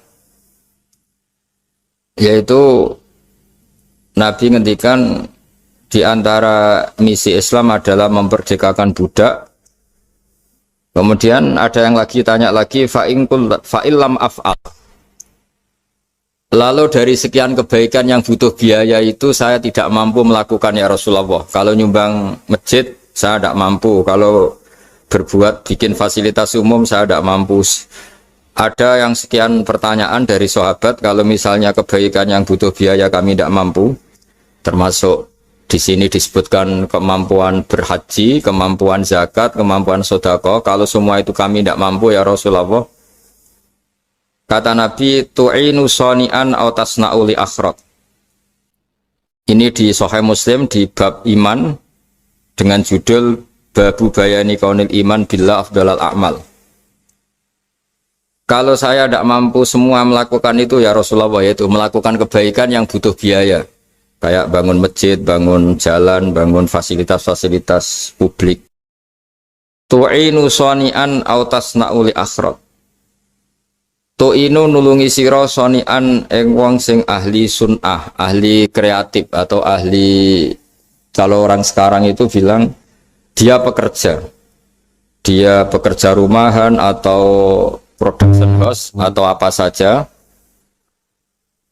Aw tasna'u li akhraq. Atau kamu membantu orang yang tidak punya pekerjaan. Terus sahabat masih tanya, aro'aita indo'iftu an ba'dil amal. Kalau semua kebaikan aktif saya tidak mampu melakukan ya Rasulullah, kebaikan menolong orang lain, kebaikan yang bersifat aktif. Jawabnya Nabi, dan ini pegangan saya, pegangan kita semua, panduan dari Rasulullah SAW, Nabi ngendikan, takufu syarroka anin nas fa innaha shadaqatun minka ala nafsik. Ya, saya ulang lagi, takufu syarroka anin nas fa innaha shadaqatun minka ala nafsik. Kamu dalam berislam cukup menjaga supaya kejelekan kamu tidak punya imbas pada orang lain. Ya, ini penting dalam Islam. Jadi kalau tidak bisa berbuat baik, potensi keburukan kita jangan sampai menimpa orang lain. Keburukan itu bisa kejahatan kriminal, bisa kejahatan pidana atau merugikan orang lain, atau kejahatan yang tidak sampai kriminal tapi mengganggu orang lain. Misalnya contoh gampang ini, saya sumpek-sumpeknya sendiri ingin jalan-jalan, main di teman yang di jam kerja, Ini kan sumpek-sumpeknya saya sendiri ingin hiburan, terus wisata atau dolan ke teman yang sebetulnya saat itu dia mungkin ngaji atau kerja atau harus memenuhi kewajiban cari nafkah. Gara-gara nemuin saya, akhirnya dia dikomplain sama majikannya, atau gara-gara nemuin saya, dia akhirnya tidak ngaji sama santrinya, atau gara-gara nemuin saya, dia terganggu aktivitasnya. Itu juga tidak boleh, karena berarti keburukan kita punya akibat pada orang lain. Jadi kaidah dalam Islam itu kalau tidak berbuat baik, potensi keburukan kita ini jangan sampai menimpa orang lain. Sehingga di sini Islam menyarankan uzlah. Uzlah itu nyepi. Jadi misalnya kita baru penat, baru bawaannya itu emosi, baru gak suka kumpul orang, itu ya sebaiknya jangan jalan-jalan. Karena di antara kebaikan Islam itu tabassum, senyum, atau talqatu wajhin, ceria. Tapi karena kita mungkin jatuh kredit, jatuh hutang, atau punya masalah keluarga, sehingga bawaan kita itu emosi. Nah, dalam seperti ini sebaiknya uzlah, menutup diri. Sehingga kata Rasulullah SAW dalam zaman akhir, di antara kebaikan itu kamu meninggalkan manusia aktivitasnya, kemudian watada'un nas min syarrik, kamu meninggalkan manusia supaya nggak kena keburukan kamu. Jadi ada momen, ada saat di mana kita mungkin kalau ketemu orang itu bawaannya ingin sengak, ingin ngomong yang nggak enak, atau kita baru penat, itu sebaiknya uzlah saja, mengurung diri di kamar atau isolasi sendiri, karena bawaannya baru emosi. Nah, ini yang jarang dipraktekkan. Kalau sekarang malah banyak yang saat susah, malah bawaannya ingin namam, ingin menvonis orang lain atau ngadili orang lain. Padahal pesannya Nabi, kalau semua kebaikan aktif tidak bisa kamu lakukan itu, takuffu syarraka 'anin nas fa innaha shadaqatun minka 'ala nafsik. Sehingga keburukan kita, ya saya ulang lagi, keburukan kita yang ingin emosi, ingin apa, itu tidak punya akibat orang lain. Di sini kearifannya Rasulullah SAW, beliau masyhur ngendikan, layak dilqodi wa ghudban. Jangan sampai seorang hakim bikin keputusan ketika emosi, karena bawaannya orang emosi itu pasti nggak terkontrol intelektualnya, nggak terkontrol nuraninya, nggak terkontrol semua sifat baiknya. Itu kalau punya keputusan bahaya sekali. Sehingga Nabi dari awal ngendikan layak dilqodi wa ghudban, orang yang sedang emosi tinggi jangan bikin keputusan penting. Kemudian oleh ulama diteruskan juga jangan bikin keputusan penting orang yang sangat lapar atau yang sangat kenyang, atau yang sangat ngantuk, atau yang super sibuk. Jadi hal-hal yang potensi buruk dalam mengambil keputusan itu harus ditinggalkan. Sehingga misalnya bupati atau wakil bupati kalau sedang tidak nyaman dengan suasana apa, nggak boleh rapat kemudian memutuskan keputusan penting. Begitu juga kiai dan semuanya. Nah, ini yang supaya otoritatif. Kenapa saya bawa kitab itu logikanya jelas ya. Kita sebagai dai, sebagai ustadz, atau sebagai mubalik, atau sebagai siapa saja, yang ingin kita wariskan ke umat Rasulullah adalah dawuh-dawuhnya Nabi. Dan kalau kita ngaji tidak pakai kitab, itu sebenarnya umat kita jejali dengan pikiran kita, dengan ide kita. Jangan-jangan ide kita, pikiran kita ini tidak mewarisi pikiran Islam, tapi pikiran kita, atau emosi kita. Tapi kalau kita baca kitab, artinya umat ini berhak mendapat apa yang diteladankan dan disabdakan oleh Rasulullah SAW. Tapi kalau kita, itu pasti inginnya itu kita. Misalnya kita Bupati Banyuwangi, mungkin kita akan cerita Banyuwangi dengan asik. Tapi bagi daerah lain, apa urgensinya bagi saya? Begitu juga kalau kita kiai, mungkin kita akan cerita fadhilnya kiai. Tapi bagi orang lain yang keutamaannya jadi pekerja, jadi satpam, jadi guru, jadi pegawai negeri yang adil. Sehingga subjektivitas kita ini akan tinggi. Tapi kalau kita sebagai kiai baca hadis, maka umat ini mendapatkan panduan dari Rasulullah SAW. Nah, dari sekian panduan itu, kata Nabi, jika Anda tidak bisa berbuat kebaikan aktif, maka kebaikan yang harus Anda lakukan adalah potensi kejelekan kamu jangan menimpa orang lain. Makanya saya berkali-kali bilang, saya ini termasuk kiai yang jarang main ke alumni. Karena tadi kadang-kadang alumni itu sudah mau kerja di tempat kerjanya atau mau janjian ngantar anaknya sekolah. Gara-gara ada saya, mungkin semua itu dibatalkan. Sehingga silaturahim itu juga harus dimanage supaya tidak mengganggu haknya orang yang kita silaturahimi. Jangan sampai silaturahim jam 9, saatnya orang kerja, kemudian dia dapat peringatan dari pabriknya gara-gara sering didolani kiainya. Itu kan jadi ribet. Atau kiai karena sering didolani terus tidak ngaji, metu tamu terus. Itu kan jadi ribet. Apapun itu, sehingga orang itu harus berpikir perilakunya itu tidak punya akibat la doror wala diror. Jangan mengganggu dirinya, juga jangan mengganggu orang lain. Ini oleh Nabi disebut takufu syarroka adin nas fa innaha sodakotun minka ala nafsik. Sifat buruk kamu itu harus dijaga supaya tidak menimpa orang lain, dan itu berarti menjadi sodakoh kamu atau amal kamu pada diri kamu sendiri. Jadi ini penting dimaklumatkan ke semua kita, bahwa saat kita tidak bisa berbuat baik aktif, misalnya nggak bisa sedekah, nggak bisa menolong orang, setidaknya keburukan kita tidak menimpa orang lain. Nah, termasuk keburukan yang terselubung adalah kita punya pikiran yang menurut kita ini hebat, tapi bagi orang lain mungkin bahaya. Misalnya kita punya pikiran ingin jadi orang kaya raya yang dermawan. Itu artinya kan pikiran baik karena ingin jadi dermawan. Tapi artinya bayangkan orang lain tuh miskin semua butuh derma kamu. Mana mau orang lain kamu bayangkan miskin butuh derma kamu. Orang lain juga bayangkan dirinya kaya gak butuh derma kamu. Itu namanya kebaikan yang subjektif. Kamu ingin jadi kiai yang ngajarin orang banyak, oke, itu baik. Tapi kan berarti kamu bayangkan orang lain gak bisa ngaji, terus kamu saja yang bisa ngaji sehingga kamu yang ngajarin. Ya sudahlah, kebaikan itu udah usah muluk-muluk seperti itu. Jadi apa yang ditakdirkan kita jadi bupati ya jadi yang baik, menolong pekerja-pekerja yang baik. Saya kemarin diceritain banyak oleh Mas Anas aktivitas Pemda Banyuwangi yang menolong banyak orang, juga masyarakat juga saling menolong dan seterusnya dan terusnya. Jadi ini jelas maksud saya supaya bupati dan semuanya pemimpin melakukan kebaikan itu berdasar panduan dari Rasulullah SAW, di mana di antara aturan yang dianjurkan beliau adalah aktivitas kita sebagai manusia adalah tu'inu soni'an au tasna'uli akhraq. Ya, saya ulang lagi, saya ulang teks hadisnya secara lengkap supaya dapat berkahnya Rasulullah SAW. Ada beberapa pertanyaan dari sahabat, ya Rasulullah, jika saya tidak bisa berbuat baik yang berbiaya atau tidak bisa berbuat baik yang aktif, apa yang saya harus lakukan?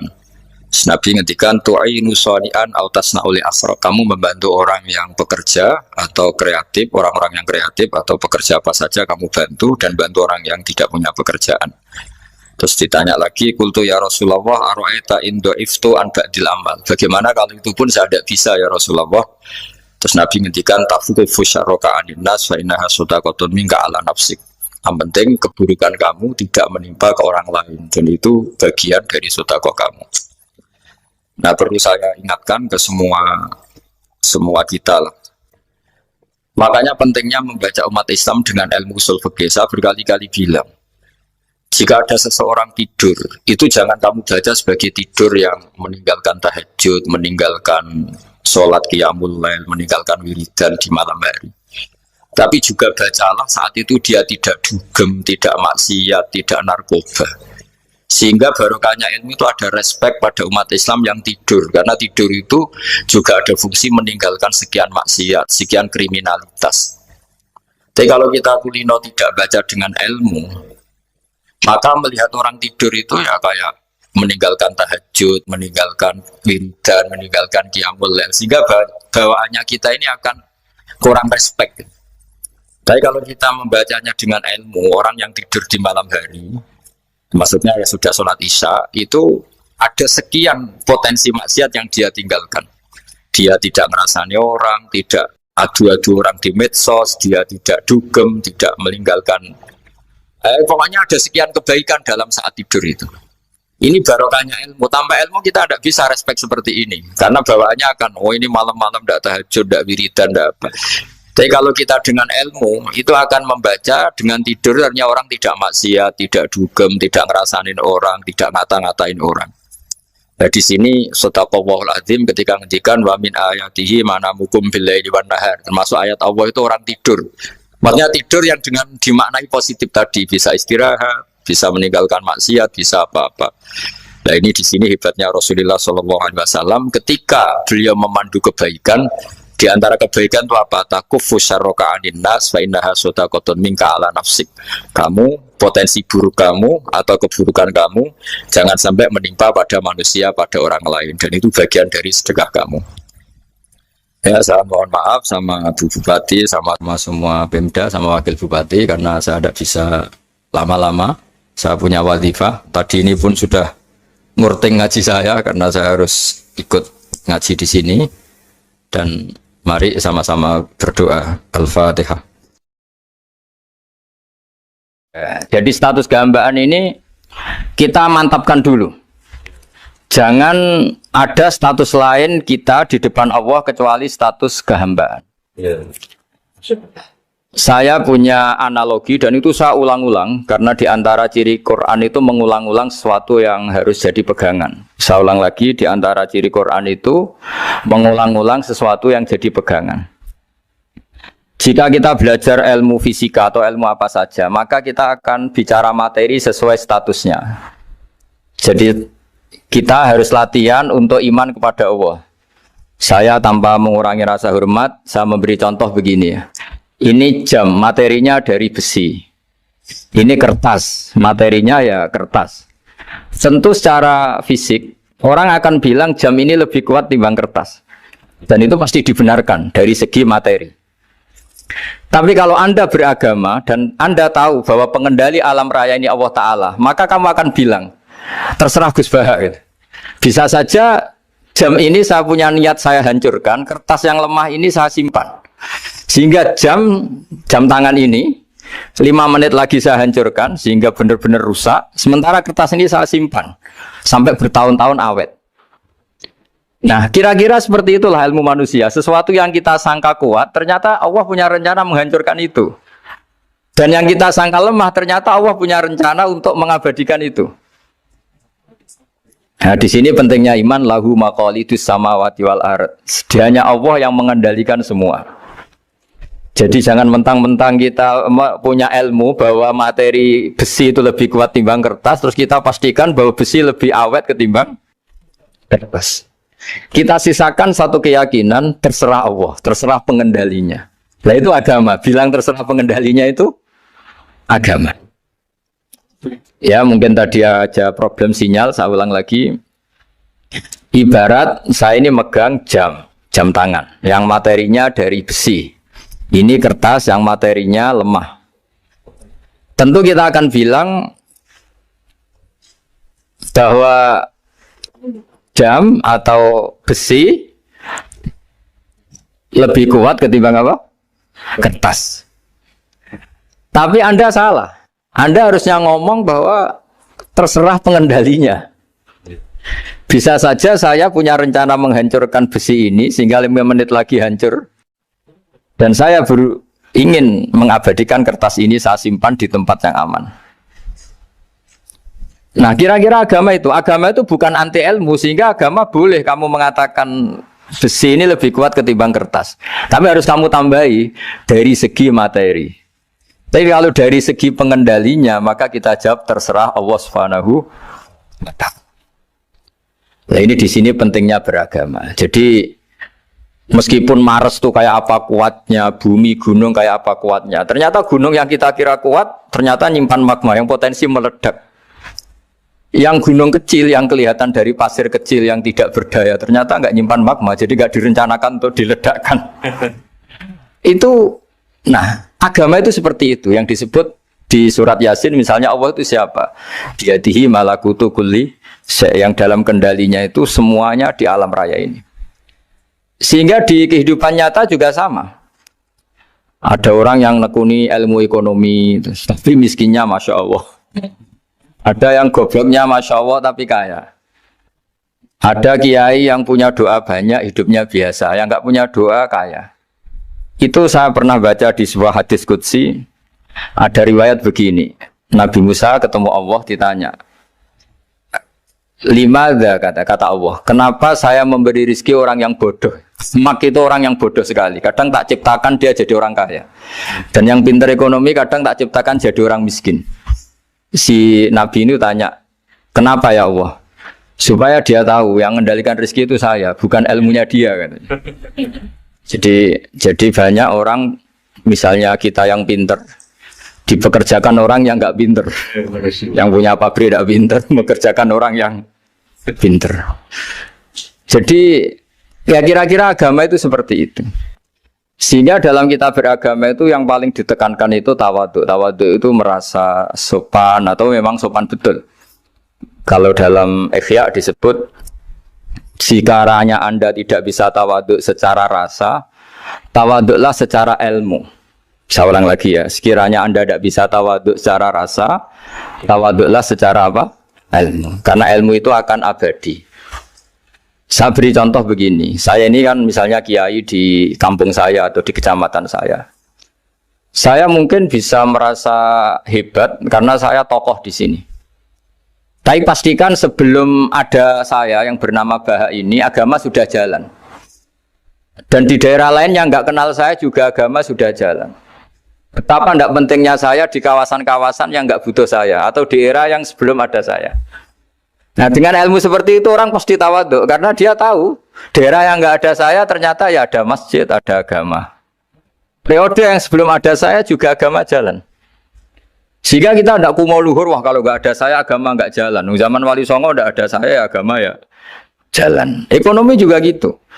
Kalau Anda pakar ekonomi yang mensejahterakan rakyat, cara tawadhu itu kalau nggak bisa dengan rasa, dengan ilmu. Sebelum ada kamu banyak orang kaya, banyak orang yang nggak kenal kamu juga kaya. Banyak periode yang saat itu udah ada Anda juga kaya. Berarti Anda ini tidak siapa-siapa. Makanya saya pernah didatangin seorang profesor. Ini kisah nyata. Gus, sebetulnya saya dengan bapak saya itu pinter mana. Bapak saya itu tidak tamat SD, tapi saya bisa profesor. Saya ini profesor, anak saya naik kelas saja sudah senangnya bukan main. Setidaknya ini orang bodoh bisa menciptakan orang pinter. Yang orang pinter kesulitan menciptakan orang pinter lagi. Nah, kalau kita tidak bisa tawadhu secara rasa, tawadhulah secara ilmu. Ikhlas juga gitu. Saya sering ngajarkan ikhlas di beberapa kesempatan ngaji. Kalau Anda tidak bisa ikhlas secara rasa, ikhlaslah secara ilmu. Pasti bisa. Bukan mungkin bisa, pasti bisa. Secara ilmu. Makanya di Quran disebut fa'lam annahu la ilaha illallah. Ilmu. Fa'lam itu dari kata ilmu. Saya beri contoh. Saya mulai kecil sampai sekarang. Sekarang saya sekitar umur 50 tahun. Mulai kecil sampai sekarang itu ya bilang kalau kertas ini putih. Itu ya ada yang gaji, ada yang bayar. Tapi saya selalu bilang kertas ini putih. Yang hitam ya saya katakan hitam, yang merah saya katakan merah. Kenapa? Karena itu fakta. Saya ulang lagi, karena itu fakta. Sehingga saya untuk mengatakan putih tidak perlu ada yang bayar. Sehingga ketika kita latihan sholat, latihan ibadah, dan mengakui Allah itu sebagai Tuhan kita akan malu. Loh, faktanya Allah itu kan Tuhan. Mau mengatakan fakta kok minta upah ini gimana? Kita mengatakan Allah Tuhan itu sama dengan mengatakan kertas ini putih. Sama-sama itu fakta. Sama seperti saya mengatakan Pak Jokowi itu presiden kami. Itu kan fakta. Masa nunggu kalau dikasih BLT katakan presiden, kalau enggak ya enggak. Itu kan ribet jadi. Pak Manut misalnya rektor UGM. Mbok saya enggak digaji di sana atau enggak kerja di sana bilang kalau beliau itu rektor. Pak Ganjar gubernur Jawa Tengah. Mbok saya dikenal apa enggak ya beliau tetap gubernur. Lama sekali kita mengatakan fakta itu ikhlas. Ikhlas itu artinya enggak minta apa-apa. Karena kita ingin ngomong sesuai fakta. Nah Allah Tuhan itu fakta gitu. Nah kenapa untuk mengatakan Allah Tuhan nunggu? Dah saya ini Tuhan kamu. Ya nunggu dulu Gusti, kalau engkau masukkan kami ke surga, engkau Tuhan. Kalau enggak ya enggak jadi. Itu enggak bisa seperti itu. Ya Allah tetap Tuhan. Nah, kalau Anda tidak bisa ikhlas secara rasa, ikhlaslah secara ilmu. Ilmu ya tadi kita akan selalu bilang yang putih, putih, yang hitam, hitam. Makanya ini pentingnya ilmu. Tawadhu juga gitu. Kalau Anda ditakdir orang yang GR, yang gede rumongso, ditakdir orang yang kumo luhur, secara rasa bisa dilawan secara ilmu. Ada periode di mana sebelum ada kita yang kaya ya banyak, yang dapat hidayat ya banyak, yang terpelajar ya banyak. Ada daerah yang nggak kenal kita, nyatanya pendidikan di situ jalan, sistem sosial baik. Betapa tidak pentingnya kita. Nah ini nanti memaksa kita atau melatih kita untuk tawadhu. Nah dari hikmah ilmu itu kemudian kita minta maaf sama orang lain itu mudah. Karena kita sadar bahwa adanya kita ini problem. Saya sering digojlok orang-orang kaya. Orang-orang kaya itu ya kadang agak kurang ajar tapi nggak bisa dibantah. Begini, pernah tanya saya gini, Gus, saya ini punya mobil mahal, harganya 2 miliar. Kayaknya yang berak pakai jalan raya saya kan. Bisa, bayarnya pajak saya mahal. Sehingga kayaknya paling pantas saya. Yang naik ontel itu kan nggak bayar pajak. Harusnya nggak boleh pakai jalan gitu sih. Terus saya bilang, mbah-mbahnya yang naik ontel itu pejuang, bapak kamu enggak kata saya. Kamu enggak warisnya kata saya. Artinya ada teori dalam kitab hikam itu kitab tasawuf dalam pesantren. Itu kebaikan saja di soal. Misalnya begini, kita ini bangga sebagai urip yang tertib, hidup yang tertib di kantor, di tempat-tempat pekerjaan. Tapi kalau itu semua terjadi, kalau ada kecelakaan di jalan itu nggak ada yang nolong langsung. SAR paling efektif, tim penolong paling efektif itu ya orang-orang nganggur itu. Orang-orang yang di jalan-jalan di perapatan itu kalau ada kecelakaan langsung nolong. Itu nanti ambulan itu yang kedua, ketiga, yang nolong pertama ya orang-orang yang nganggur-nganggur di jalan itu. Ada orang tersesat nolong. Maka ketika seorang sahabat tanya, ya Rasulullah, kalau engkau melarang kita jagongan di jalan itu kita tidak bisa. Tapi kata Nabi, ya silahkan saja, tapi adu hakatorik, kamu di jalan itu datangkan. Apa itu? Ya kamu bisa amar ma'ruf nahi mungkar.